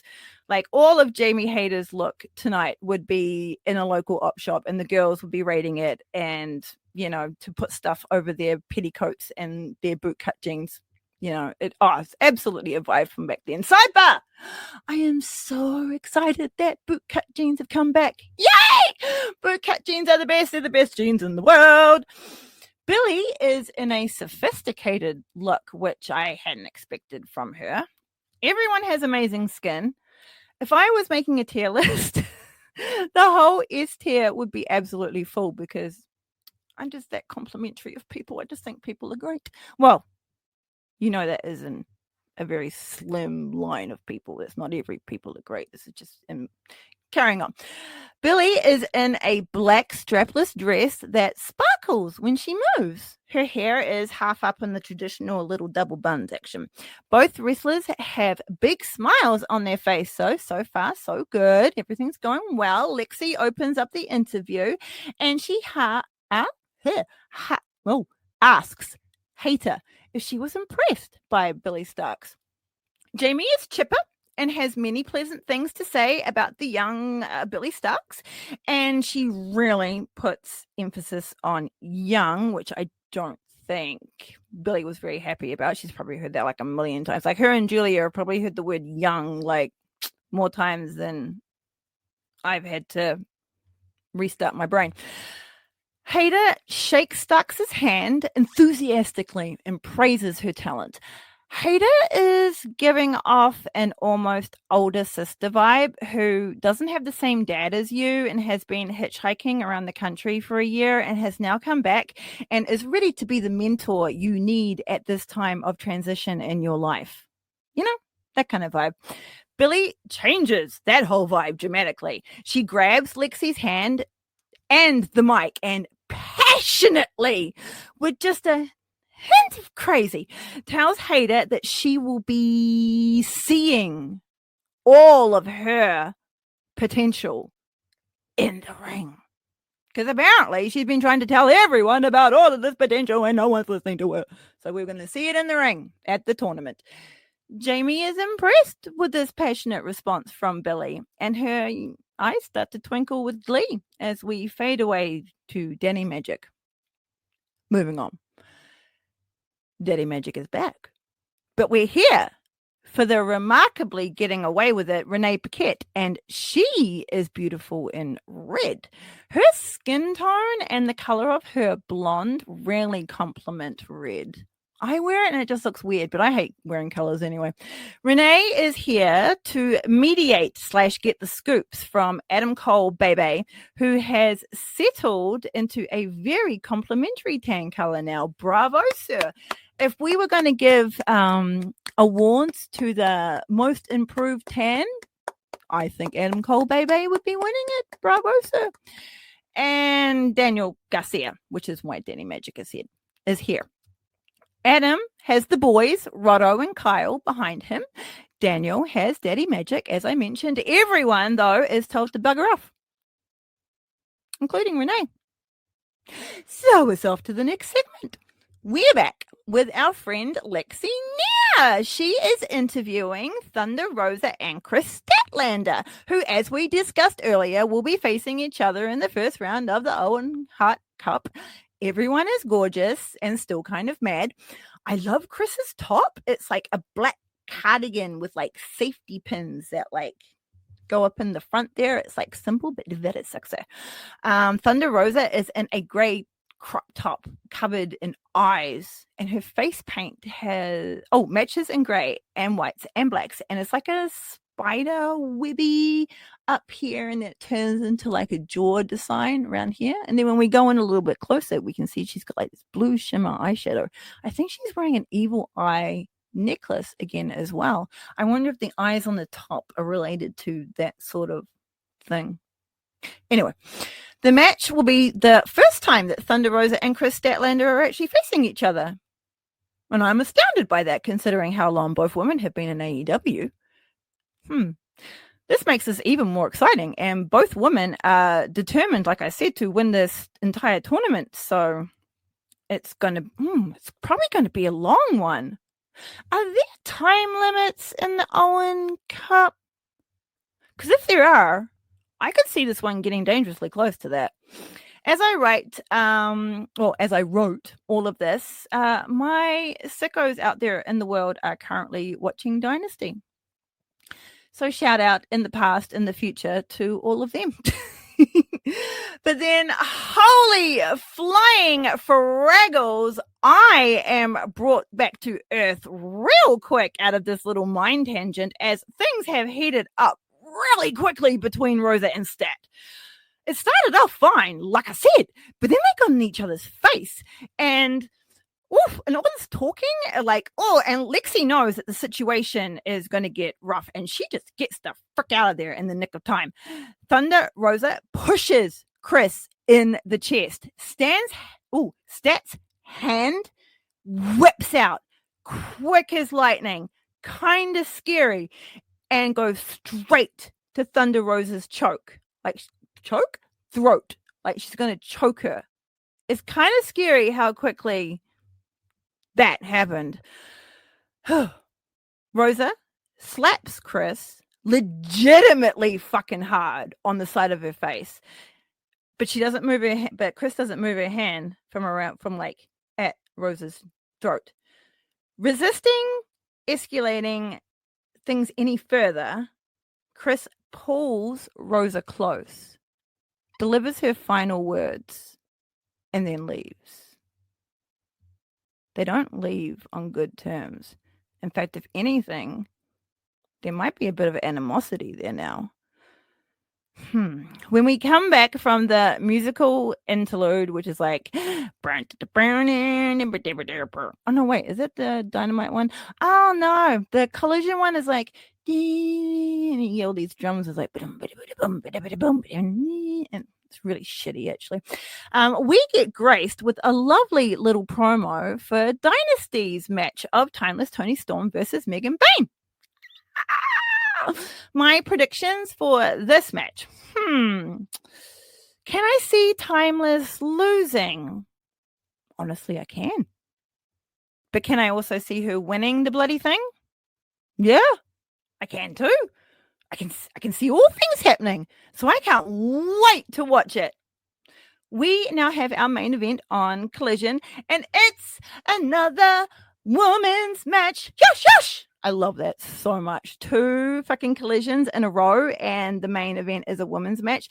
Please keep this up. I may just get a tad overjoyed with emotion, like a late 16th century corseted woman seeing an elbow for the first time. But please bear with me. I've been like waiting for this kind of stuff for so long. It's a tag match, so I'm even happier. Our TBS champion for Belts and Boats, Monet, the CEO, Mercedes Monet, is out first. And big sunglasses from heelsunglasses.com are on her face. I don't know where they fucking come from, but Jesus, they were awful. And she's in a really comfy looking fluffy jacket. Like this one, I really, really want. Like it's not black or anything. It's like brown and snuggly, and it's kind of the thing that you just kind of want to lump and fall asleep into. Okay, I have a thing for jackets, all right? You may have figured that out. This is why wrestling is perfect for me. Swerve, he has amazing jacket. We're not going on a jacket tangent. Coming back quickly. Our TBS champion is covered in her gold, so I have no idea what her battle gear is at the moment until she de-golds herself. Mercedes, it turns out, is in greens and browns in this lovely little one piece, which is laced in all these different little areas and trimmed in gold, fit for a champion. She's looking gorgeous in these tones. Who the fuck could that be? The only person not happy to hear that is Monet, because it's Harley time, and that's her fucking partner. Harley Cameron is all in black, kind of like biker gear styles, with an appropriate array of sparkles. They're everywhere. She is looking as awesome as always, covered in straps, sexy as hell, and wearing a crop leather studded jacket. While Cameron bounds down to the ring, Mercedes acts like she has no idea who her partner would have been and is like, who is this? Why is she here? Yeah, right, Monet. Pull the other one. You knew that Harley Cameron was going to be your partner, and you secretly yet begrudgingly love her. I can see it. And who is this? Who is ringside? Why, it's Muppet Monet! It's someone, everyone but Mercedes is happy to see. That I truly believe. I truly believe that Mercedes has deep hatred for Muppet Monet. She better watch her back. Not to take us out of the moment too soon, but there does seem to be some heartwarming chatter going on between the TBS champion and Harley Cameron when she finally gets into the ring. I saw those smiles. The distortion kicks in, and Julia Hart's music hits. I'll be back. I'm just going to lose myself in this entrance for a moment. Oh, please. Oh, darkness. Fire. I'm back. Julia is in long, very cool pants, which are in black and dark red, kind of shiny with a little black PVC. And it looks like her little bikini top is a black PVC thing as well, with like cool straps. And this cool little, I don't really know what you call it. It's like, I mean, I have one, but I have no idea what you call it. It's like this sleeveless thing, and it really only kind of covers like hair. But I love them, like as layers and stuff. So she's got one of those in red, and then she has these cool little arm things in like red and black, and with like the baggy pants. Fucking looks cool. I would wear the shit out of this if I'm perfectly honest. I am already happy, and I'm about to get even happier right now because the guitars are sliding down that bridge. The band is kicking in, and the opening riffs for our Forever Champs music has hit. I will behave. I'm going to be on my best behavior, and I'm not going to let my crushes take over this show. We are moving on. Our Forever Champ is in a fabulous mood in pink and multicolored patches of her battle gear. Her battle gear is looking so fucking cool, but she's also always had awesome looking battle gear. She is adorned in both the spinning and non-spinning ROH World Championship title belts, and just confidence just oozes out of Athena as she comes to the ring in her own unique way. There is no stopping her. No one can tell her she's not the best.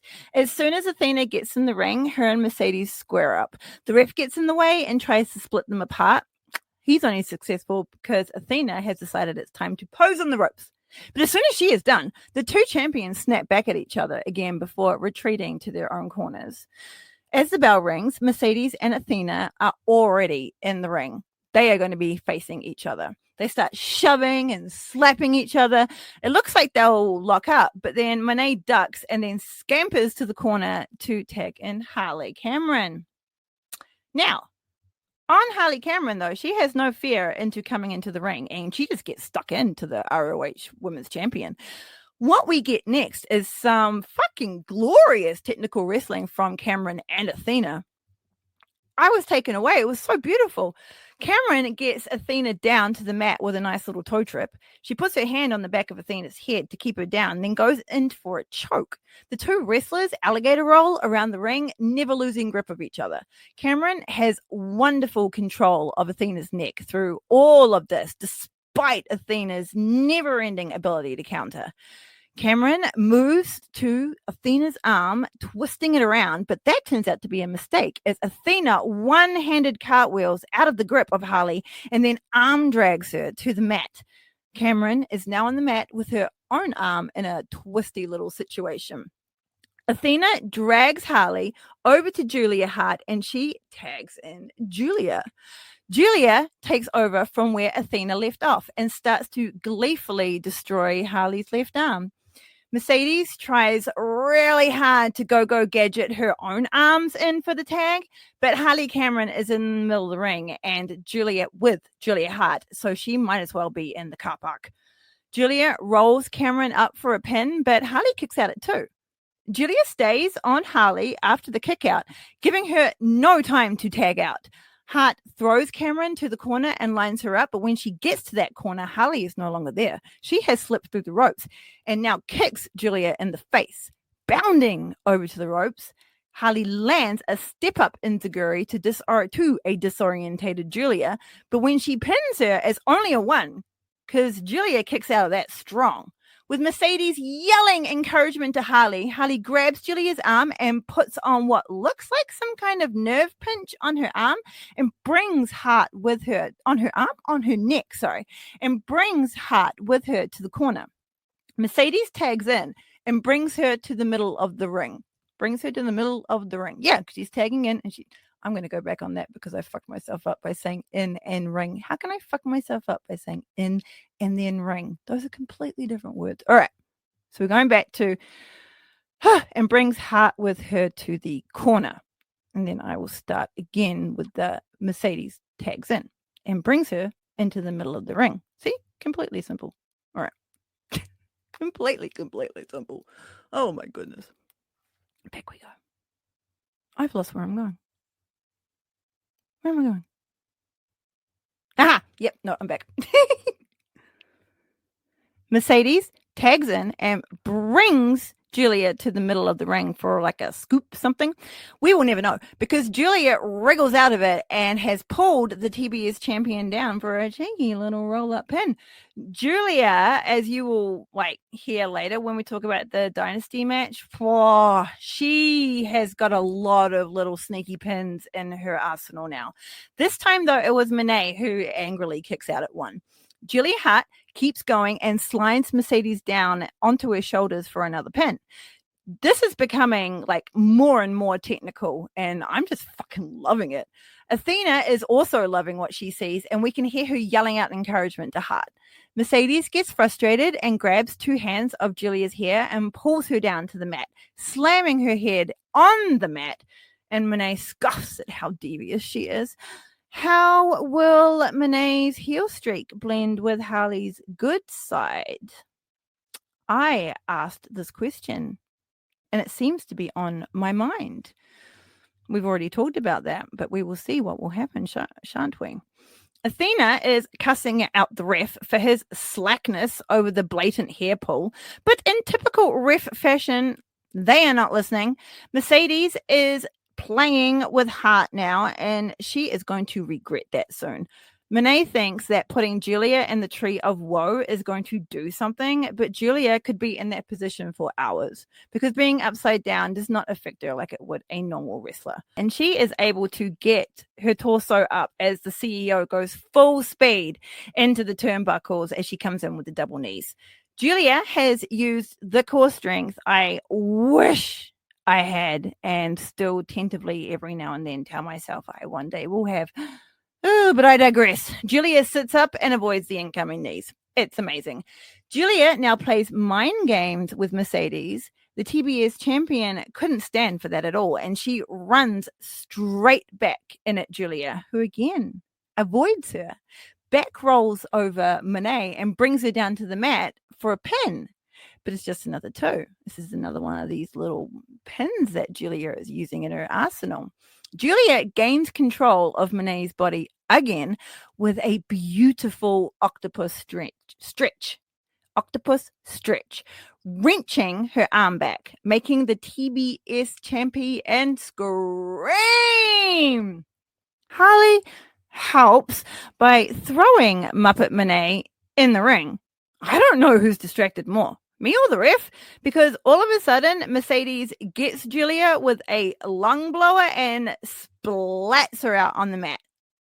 So that whole like Muppet Monet thing kind of worked, I guess. Monet pins her, but it's still just a two. The CEO gets pissed and mounts Julia while beating down onto her head. She goes for another pin, but Julia kicks strongly out at one. This is the second time she's done a strong one kick out. Mercedes, like fed up, and she tags out to Harley. They double teams Hart with a suplex. Julia lands heavily, and Harley thinks that's enough to pin her. But of course, Julia won't stay down. What are you thinking? We pan out, and we can see the TBS champion has like hit the mat with like perfect heel toddler like frustration. She didn't get the pin, I mean, but you're joking, right? Harley goes for another pin after giving Julia some good knees to the abs and a nice little Russian leg sweep. But of course, Hart kicks out at two. I'm not understanding this strategy right now. You need to drain Julia's stamina bar way more to be able to get a successful pin. Not to mention you have Athena, who's really, really close and can run it in to break up the pin at any time. So are these pins mind games? Mind games. A very sparkly Harley drives Julia head first into the turnbuckle and tags in Monet, who kicks Julia and uses her foot to choke her. All in front of the ref in the corner, while Athena and myself are yelling at the ref about how illegal this all is. It just keeps going on, and the ref is just like, oh, don't yell at me. And it's like, just do your job. The TBS champion thinks she can get a pin on Julia again after a meteor, but not denied. Athena starts to pound onto the top of the turnbuckles to get some energy to Julia and calls upon the crowd for the assist. But that dastardly, not good CEO tackles the forever champ off the apron. Didn't even do anything. Monet drags Julia by the hair over to her corner where she and Harley beat on her. The ref is not even looking at what's happening. He's too busy physically stopping Athena from getting to Mercedes.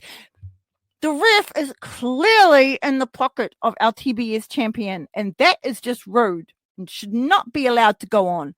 AEW is a great wrestling company, but damn, those fucking refs are easily bribable. The ref then realizes he's being way too obvious and tells the two wrestlers to sort their shit out, and Mercedes finally tags out to Harley. Harley starts stomping on Julia while she is still in the corner, and the ref's like, this is fine. Can you believe it?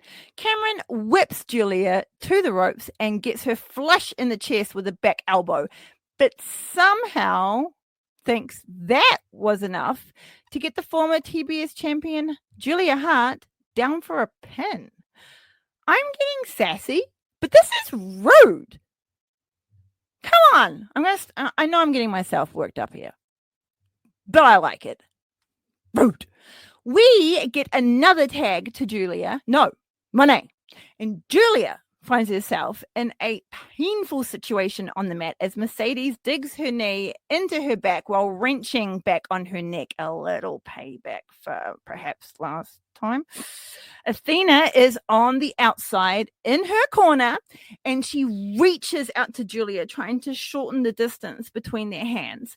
Mercedes stops this from succeeding in a way by grabbing both of Julia's wrists and pulls them back. And she's now completely in the surfboard stretch. After Julia manages to get to her feet, which was an incredible task, she successfully gives Mercedes a jawbreaker. But it wasn't enough to stop Monet, who quickly regains control of her wrists again and drags Hart back to her fucking corner where she tags in Harley, and they continue to beat down on Julia. They're just keeping her in that corner, and that's smart, but freaking hell, I don't know how much more Julia can handle. Harley Cameron, thankfully, though, fucks herself over by being all fancy, and she gets a boot to her face by Julia Hart. After some scrambling and 2 stiff back elbows to Harley, Julia breaks free, and she dies for the tag. Athena is in. Mercedes is in. The two battle it out in the ring, both trying to out-wrestle each other. With a battle cry, Athena gets some momentum and lands kicks on Mercedes. Athena takes her down again with a drop kick that sends Monet over to her corner. Harley tags in, but Athena yoinks Cameron and puts her on her shoulders. Monet thinks this is a perfect moment to take advantage of, and she flies at Athena from the top rope with a crossbody. But holy flying fraggles, people, Athena catches Monet and now has both Cameron and the TBS champion in her grasps. The strength of Athena almost floored me. I had no idea she could carry this amount of weight. Oh! She takes a moment to center herself, and then she just hefts Mercedes over her head, throwing her for an overhead glomp thing, an overhead slam. Harley gets a good old Samoan drop, and our forever champ celebrates with a kick up, and we all everyone standing ovation. Bravo. Beautifully done. Mercedes isn't legal, but she acts like it anyway and counters the incoming rolling elbow. But this won't last long, as she soon is being flung out the ropes and crashes out through the ropes and crashes onto the floor from Athena. Athena lines herself up from the inside of the ring and then missiles herself at Monet, landing perfectly on the TBS champion. The ROH World Champion is on her feet, and she declares loudly that this is her show now. And I say, give her the keys. Athena gets caught by Harley, who takes her off guard with a swinging DDT, which was quite cool, driving Athena's face into the floor. Cameron helps Mercedes up, and they both go to grab Athena. though neither have noticed that Julia is now up and she is on the top rope. She dives at all three of them with a crossbody, and it is just beautiful. Athena, I know, absolutely wouldn't mind taking a little bit of that move just to get them both down. Absolutely not. She's a trooper. Athena and Harley make it back into the ring before the ref can count them out. And it's Harley who gets a decent hit in on Athena first. And she follows it up with repeated forearm shots to Athena. I'm surprised, very surprised. Harley goes to the rope for momentum, but gets caught by Athena and is slammed backwards onto the mat. Athena keeps hold of Harley and uses her insane strength again to hoist Harley up into position for a power slam, taking time also to carry Cameron with her to Julia in their corner, who is now up for a tag. And only after that tag does Athena slam Cameron down to the mat. Holy crap. Julia takes flight with a moonsault, but unfortunately, this is avoided by Cameron. But Julia lands on her feet. Julia goes to run at Harley, but is stopped by the CEO, who gives her a cheeky little backstabber. Mercedes tries to take Athena down, but the Forever Champ yoinks her and slams Monet down to the mat where she belongs. Harley comes in with a swinging net breaker to Julia, and everybody's down. Woo! As the crowd chant, "This is awesome." The two legal wrestlers, who are Hart and Cameron, slug it out in the middle of the ring. Cameron hits Julia with soul food and then some fancy ass suplex. I was way too tired to try and find out what it was, but it looked really fucking cool. Harley lets out a walk cry, and with the feel the wrath, she sets up Julia for a finishing move. Julia uses her skill to get out of the move and goes to powerbomb her, but Cameron is going down to her knees and is dead weighting Julia, so she is unable to get her up. It's a very, very smart move. Harley gets control of Julia again, this time in a backpack type situation that Julia expertly uses to transition into an octopus look. That was octopus look, in case you didn't hear it. Harley is instantly in a world of pain. Mercedes hears Cameron's screams of pain and goes to break it up, but like a panther, Athena pounces down in front of her, daring the TBS champion to come into the ring. Harley Cameron taps out. Julia Hart and Athena are the victors. Athena kept Mercedes out just by staring at her.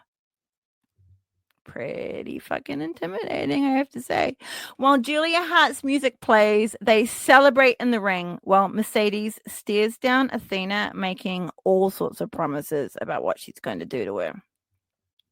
And that takes us out of Collision. That was, like I keep saying, was really, really great. How cool is it to have another main event for Collision? For the women. I wonder if that will happen again. We've only got a moment to find out. Oh, exciting. Anyway, I'm fully fucking ramped for Dynasty. I am zoning out all over the place and my thoughts are getting all kerfuffled. So let's go to ROH before we get well into the Dynasty goss. So, Ring of Honor. I have a little bone to pick with you. Kind of, not really. It's a little cheeky bone. On a normal week, I may have had a bone to, whatever that saying is. But I went to go watch Ring of Honor. There are no women's matches on Ring of Honor at all. But at the time, it was kind of okay because my cat had come on my lap and he was like sleeping all over my arm. So it was making typing really difficult anyway. So in a way, it was a little bit of a, blessing. But you won't get away with that next week. Okay? Rude. Thank you. All right, I'm just going to take a little, this is me talking to you, Jen. I'm just going to take a little shaky break before I get into the energy of Dynasty, if that's okay. Alrighty.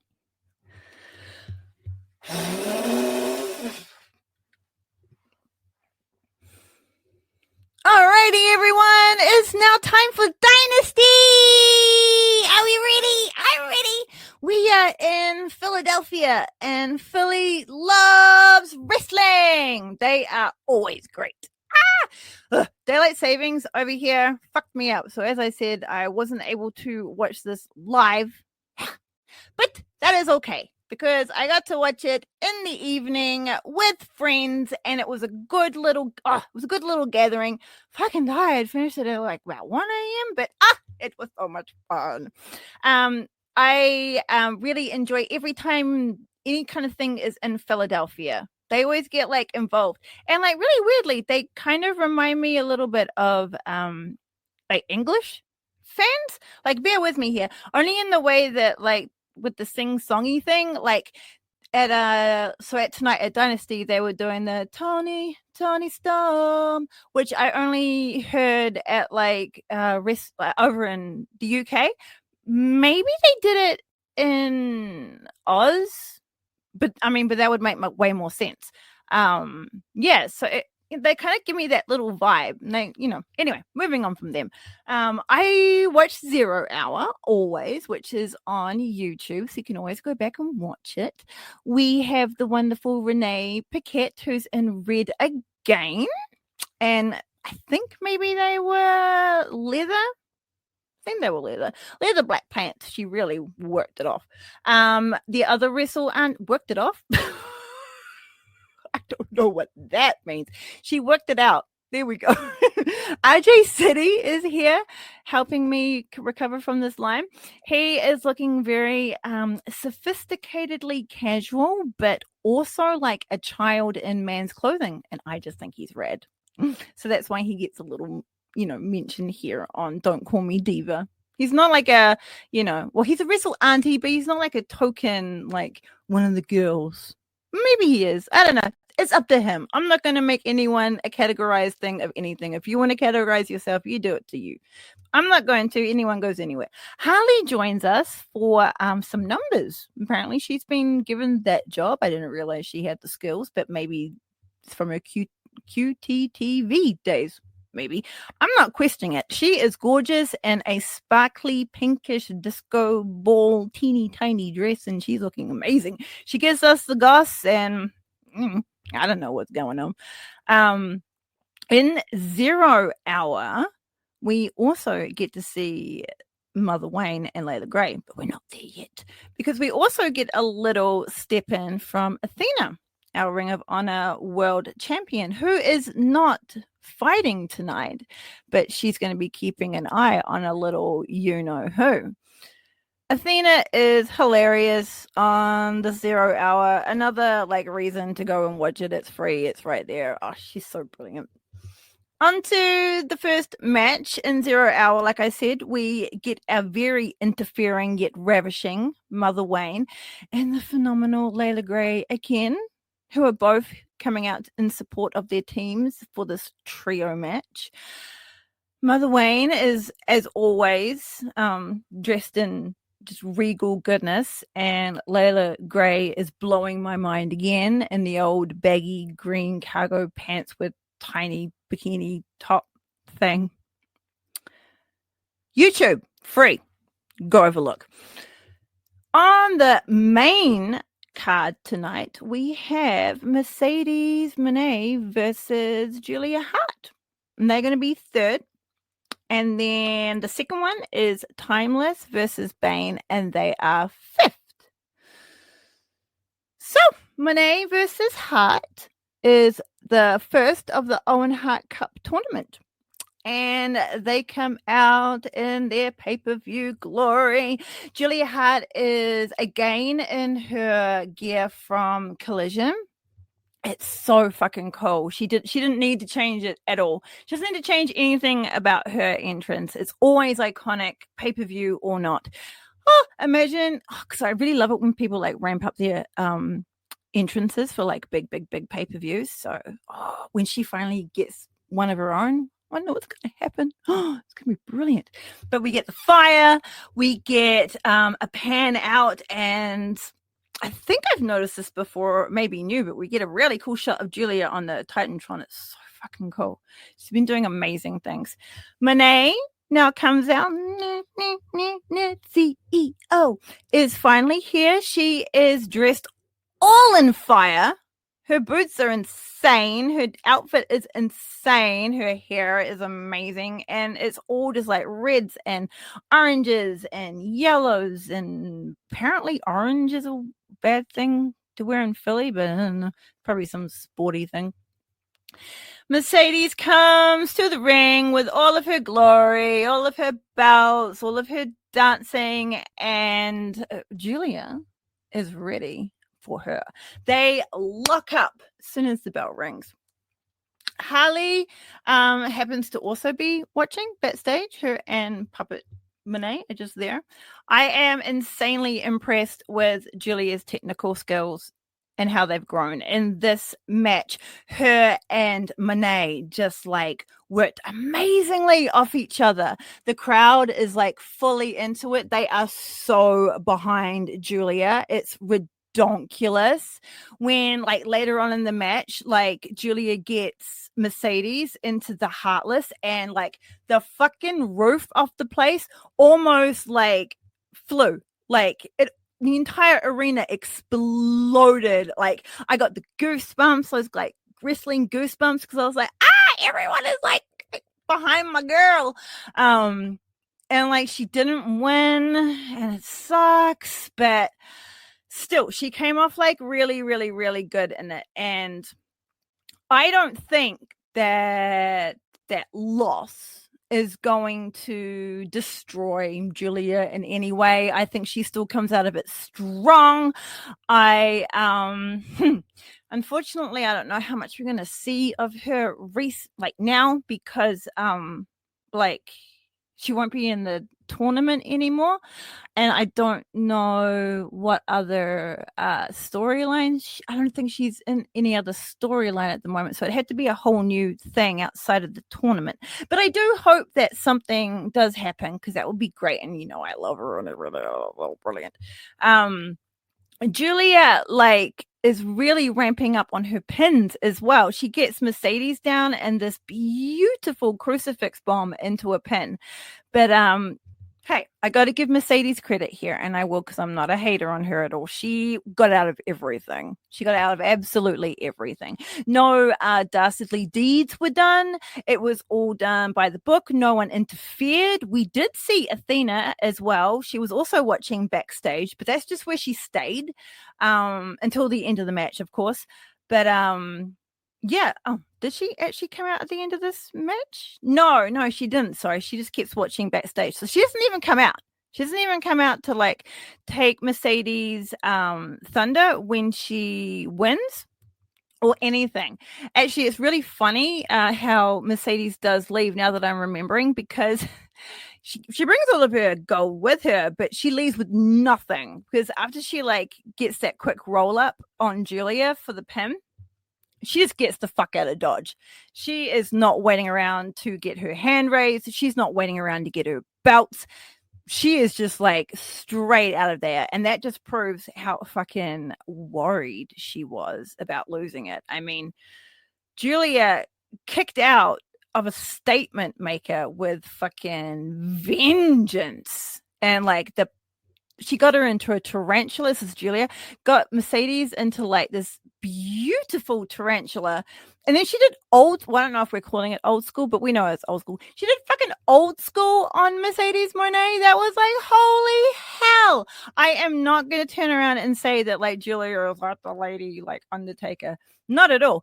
But it's really, really fucking cool that she took old school. And it's now Julia's. I love it. But yeah, we'll find out if she's calling it anything different. Not too sure. And her application of the octopus lock.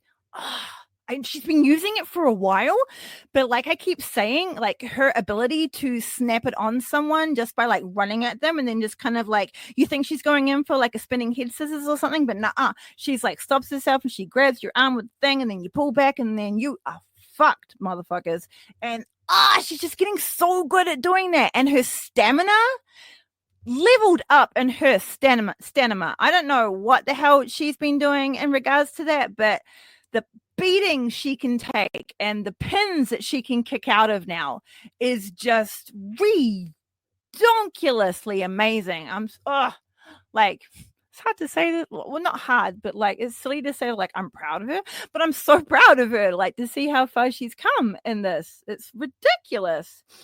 Mercedes is also Lungblower Jones now, I like to say. She is using that an awful lot, and I kind of like it. It's really, really nice. It's really, really cool. There were like a whole bunch of quick pins in this match. And it really did take a lot for Mercedes to actually pin Julia, to be honest. Like when Julia kicked out of the pin after the statement maker, just, not long before she got pinned herself, though, the fucking crowd went nuclear again. It was redonkulous. It was really redonkulous. Like, anyone watching this is just knows that Julia is a star, and she's going to be even more of a star, and it's just brilliant. She's got like her mannerisms down. This is basically all about Julia. She's got her mannerisms down, the way she like looks and holds her body. She's really owning that tree of woe. Oh, she's doing so well. The tarantula, the octopus lock, the ability to quickly get someone into a roll-up pin, the crucifix bombs into crucifix pins. Jesus Christ. And her forearms. Like, I didn't even mention her forearms. Her strength, like her strikes with her forearms is okay. And Mercedes was wonderful as well. It's not with any shade whatsoever. But yeah, we're going to see Mercedes again. Like, of course, we're going to see Julia Hart again. But I mean, like, we're going to see Mercedes again in like another Owen Hart Cup match at least, and some other stuff. So we've got plenty times to continue gushing about Mercedes. But until I know the future storyline of our Miss Hart, I'm just going to leave it at that. At a big old gush. She lost, but she's a winner in my eyes. So Bane and Tony was fifth.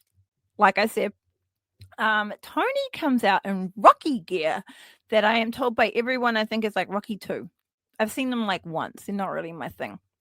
Lucette comes out also in like I know this for sure. There's like the coach dude. He's like dressed up like the coach dude, I think, from this Rocky thing. I could be looking this up, but I really don't give a flying fuck. I prefer to be all vague and bleh about it. So, Bane, on the other hand, is in gold and maroon. And just going to leave it at that because I think I've thirsted in this episode a little bit too much. So let's just dial it down a little bit and be professional. But fuck, she looked good. Penelope, of course, is here as well. So I'm extra happy. She's looking amazing. She's like matching Bane with the crimson, with having like the crimson in her hair. And she's wearing purple and black, PVC leathery deliciousness. And it's just amazing. Tony also is in, not in, but her hair has been like plastered down and it has like little gold shimmers in it as well. It's very interesting. Her makeup already looks like she's been in fisticuffs. It's adorable. She's ready to fucking fight.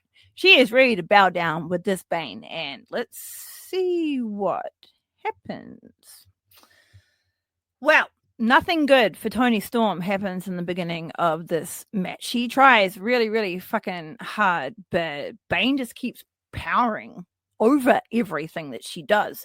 Toni Storm like runs at her for like the I don't think it's called the body. Oh, it might be a body slam, but basically you just run up to them and you koala the person and the momentum takes them down and then you just beat the living shit out of them. But the first time Toni went to go do that, which she's quite powered at, quite, high level at, Bane just yoinked her and then she was just ragdolled by Bane for like ages and thrown around and all this kind of shit. It really wasn't looking good for Toni at all. She was in the fight, but she wasn't on top at all. Toni ends up out in the outside, out there. And Megan Bane decides to fly But instead of wiping out the Timeless champion, she wipes out Luther because Luther will stand in front of any obstacle for his champion. Launching off Luther, Timeless delivers an amazing DDT to Megan Bayne, and the entire crowd goes excitable because this is finally a time that Megan Bayne has, Timeless has gotten it over Megan Bayne. There is a little bit of interference from our Miss Forward in this match, as to be expected, to be honest. A little bit of leg pulling here, a little bit of, grabby here. But Luther has seen enough, and eventually he just takes matters into his own hands because the ref wasn't fucking doing shit. And he just yoinks her and has Penelope Ford on his shoulders, wriggling like a mofo, and just drags her out. Well, not drags her, but carries her out of the ring to the backstage. And then that's she is wriggling. That Luther really had her in a grip because, he would have dropped her if she didn't. But yes, so now Bayne is completely on her own. I mean, I wouldn't say that Penelope wasn't really taking the champion's mind off things. Those two little bits of interference were annoying, but I don't think they made too much of an impact. This match just continues to be heavily dominated by power moves from Megan. But our world champion is managing to wrestle herself out of trouble. Toni Storm's wrestling fundamentals have been doing her wonders through this run, and it's really working with the overpowered Megan Bayne. Megan Bayne stuns everyone off their fucking feet when she kicks out of a pin at 1 after receiving 3 hip attacks and a Storm Zero. She just stood up like she was fucking the Undertaker herself.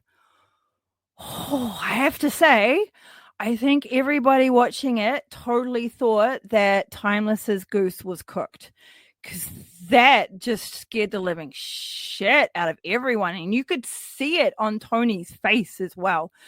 She really did have a moment of, oh fuck.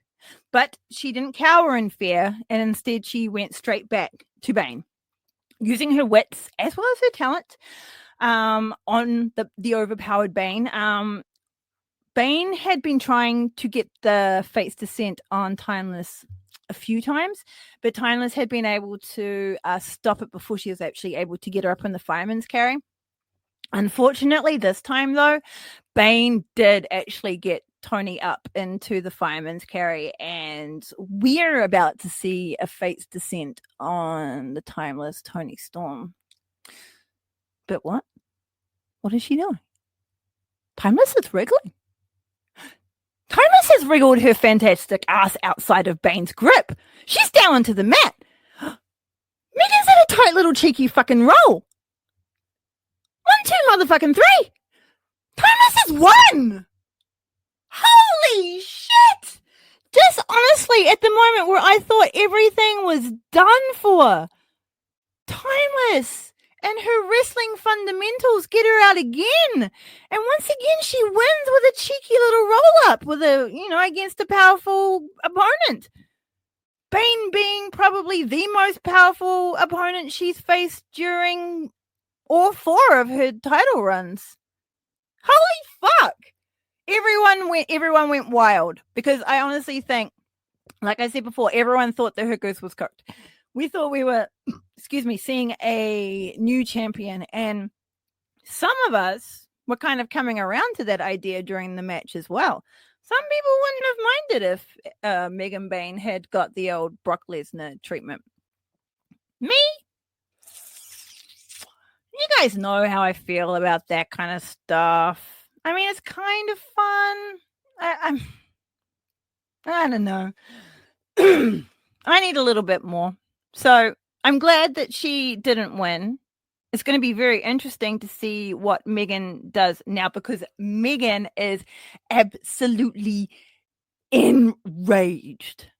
Like, she is furious that she has lost to a roll-up. You know how it made Mariah May a little crazy when Toni Storm won with a roll-up? I think this is going to be the same, but in like a way more violent fucking way. I am actually a little bit worried about whoever she faces next, because I think she's going to treat them like Wardlow treated his opponents in his Powerbomb Symphony. Oh dear. We do actually see some stuff backstage of how they're going. It was posted on the Instagram. We go with the backstage cameras and we catch up with first Mercedes. She's all smiles. She's confident. She's even having a good little chat with Muppet Monet and Harley Cameron. You know, Harley thinks she's, got it in, got a good innings with the Owen Hart Cup. Mercedes is not really like giving her much props because Mercedes is still very much in her own little hype land. She really clicks back real quickly with her whole like, oh fuck, and then she's like, I won. No, everything's fine. La la land. I'm the best.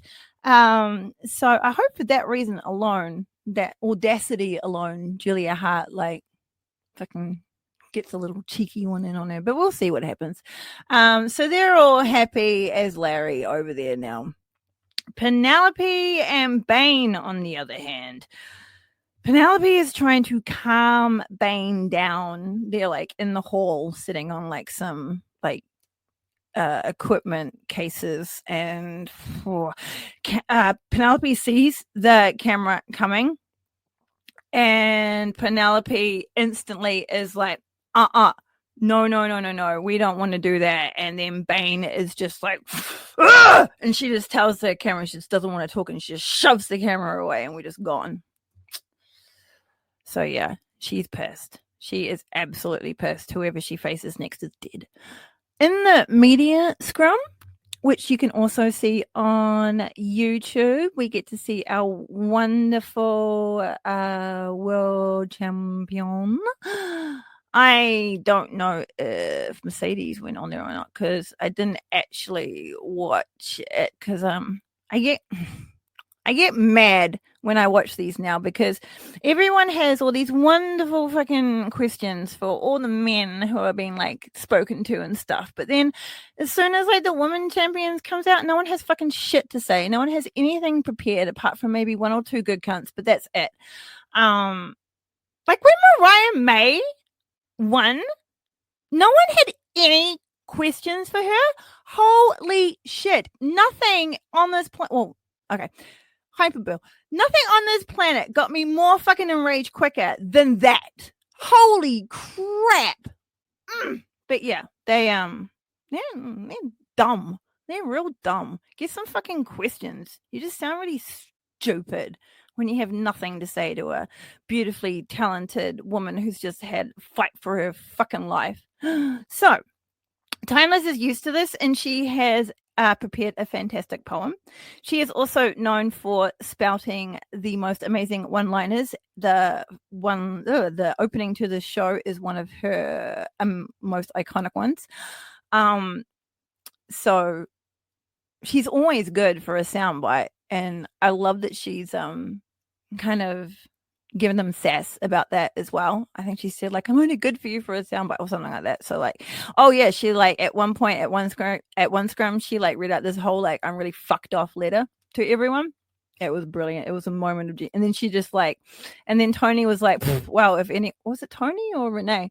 I can't remember. One of the two was like, well, if anyone's along this line got enough balls to ask a question after that, is there anything? And I don't think anyone. I think one person said something and it was stupid, and Tony just got up and like walked out. That's so shit. You're like, I mean, I hate to, I'm not calling you, what are you? You're like, what are you people? You're like media, reporters. You're not really reporters. You're relayers of things, of a fun fantasy, kayfabe land, fun place, and you just get too serious and dumb with it. Inject some fun into your anuses, people. So we go there. She does a wonderful poem. Go have a look at it. It's brilliant. If I was there, fucking hell, I would have nothing to say to them. Well, I would, because I love men's wrestling as well. But on principle, I would have nothing to say to the men, and you would have to shut my mic off to because I'd keep on asking too many questions if I was there. I mean, y'all know how fucking long I can rabbit on. So yeah, it's on YouTube. Check it out. It's hilarious. And that is all I have to say on that, people. I apologize for just coughing in your ear. I get a little laxy-daisy here sometimes, and I forget that this is going to be in people's actual ears, and I'm not just chatting to you in person. So I apologize for that. Oh, I also totally forgot that I was on camera as well, and I was just looking out the window. Hi. So that is all we have for this episode of Don't Call Me Diva. Episode 7. We're at 7 people, and you are all still listening to me. Yay! And also now watching me. Yay!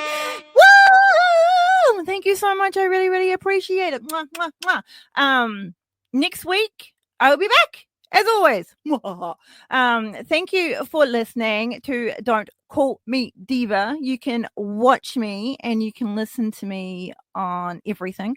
Watch me on YouTube, listen to me on all the pods. If you want to tag me in something womany, recently, you want to say something nice, you want to just say something, whatever, I'm on Threads at Bex_Bastet. You can also obviously leave a comment down here. There, if you want to, I will say something back to you because I'm nice like that, unless you're a dick. And what do we know?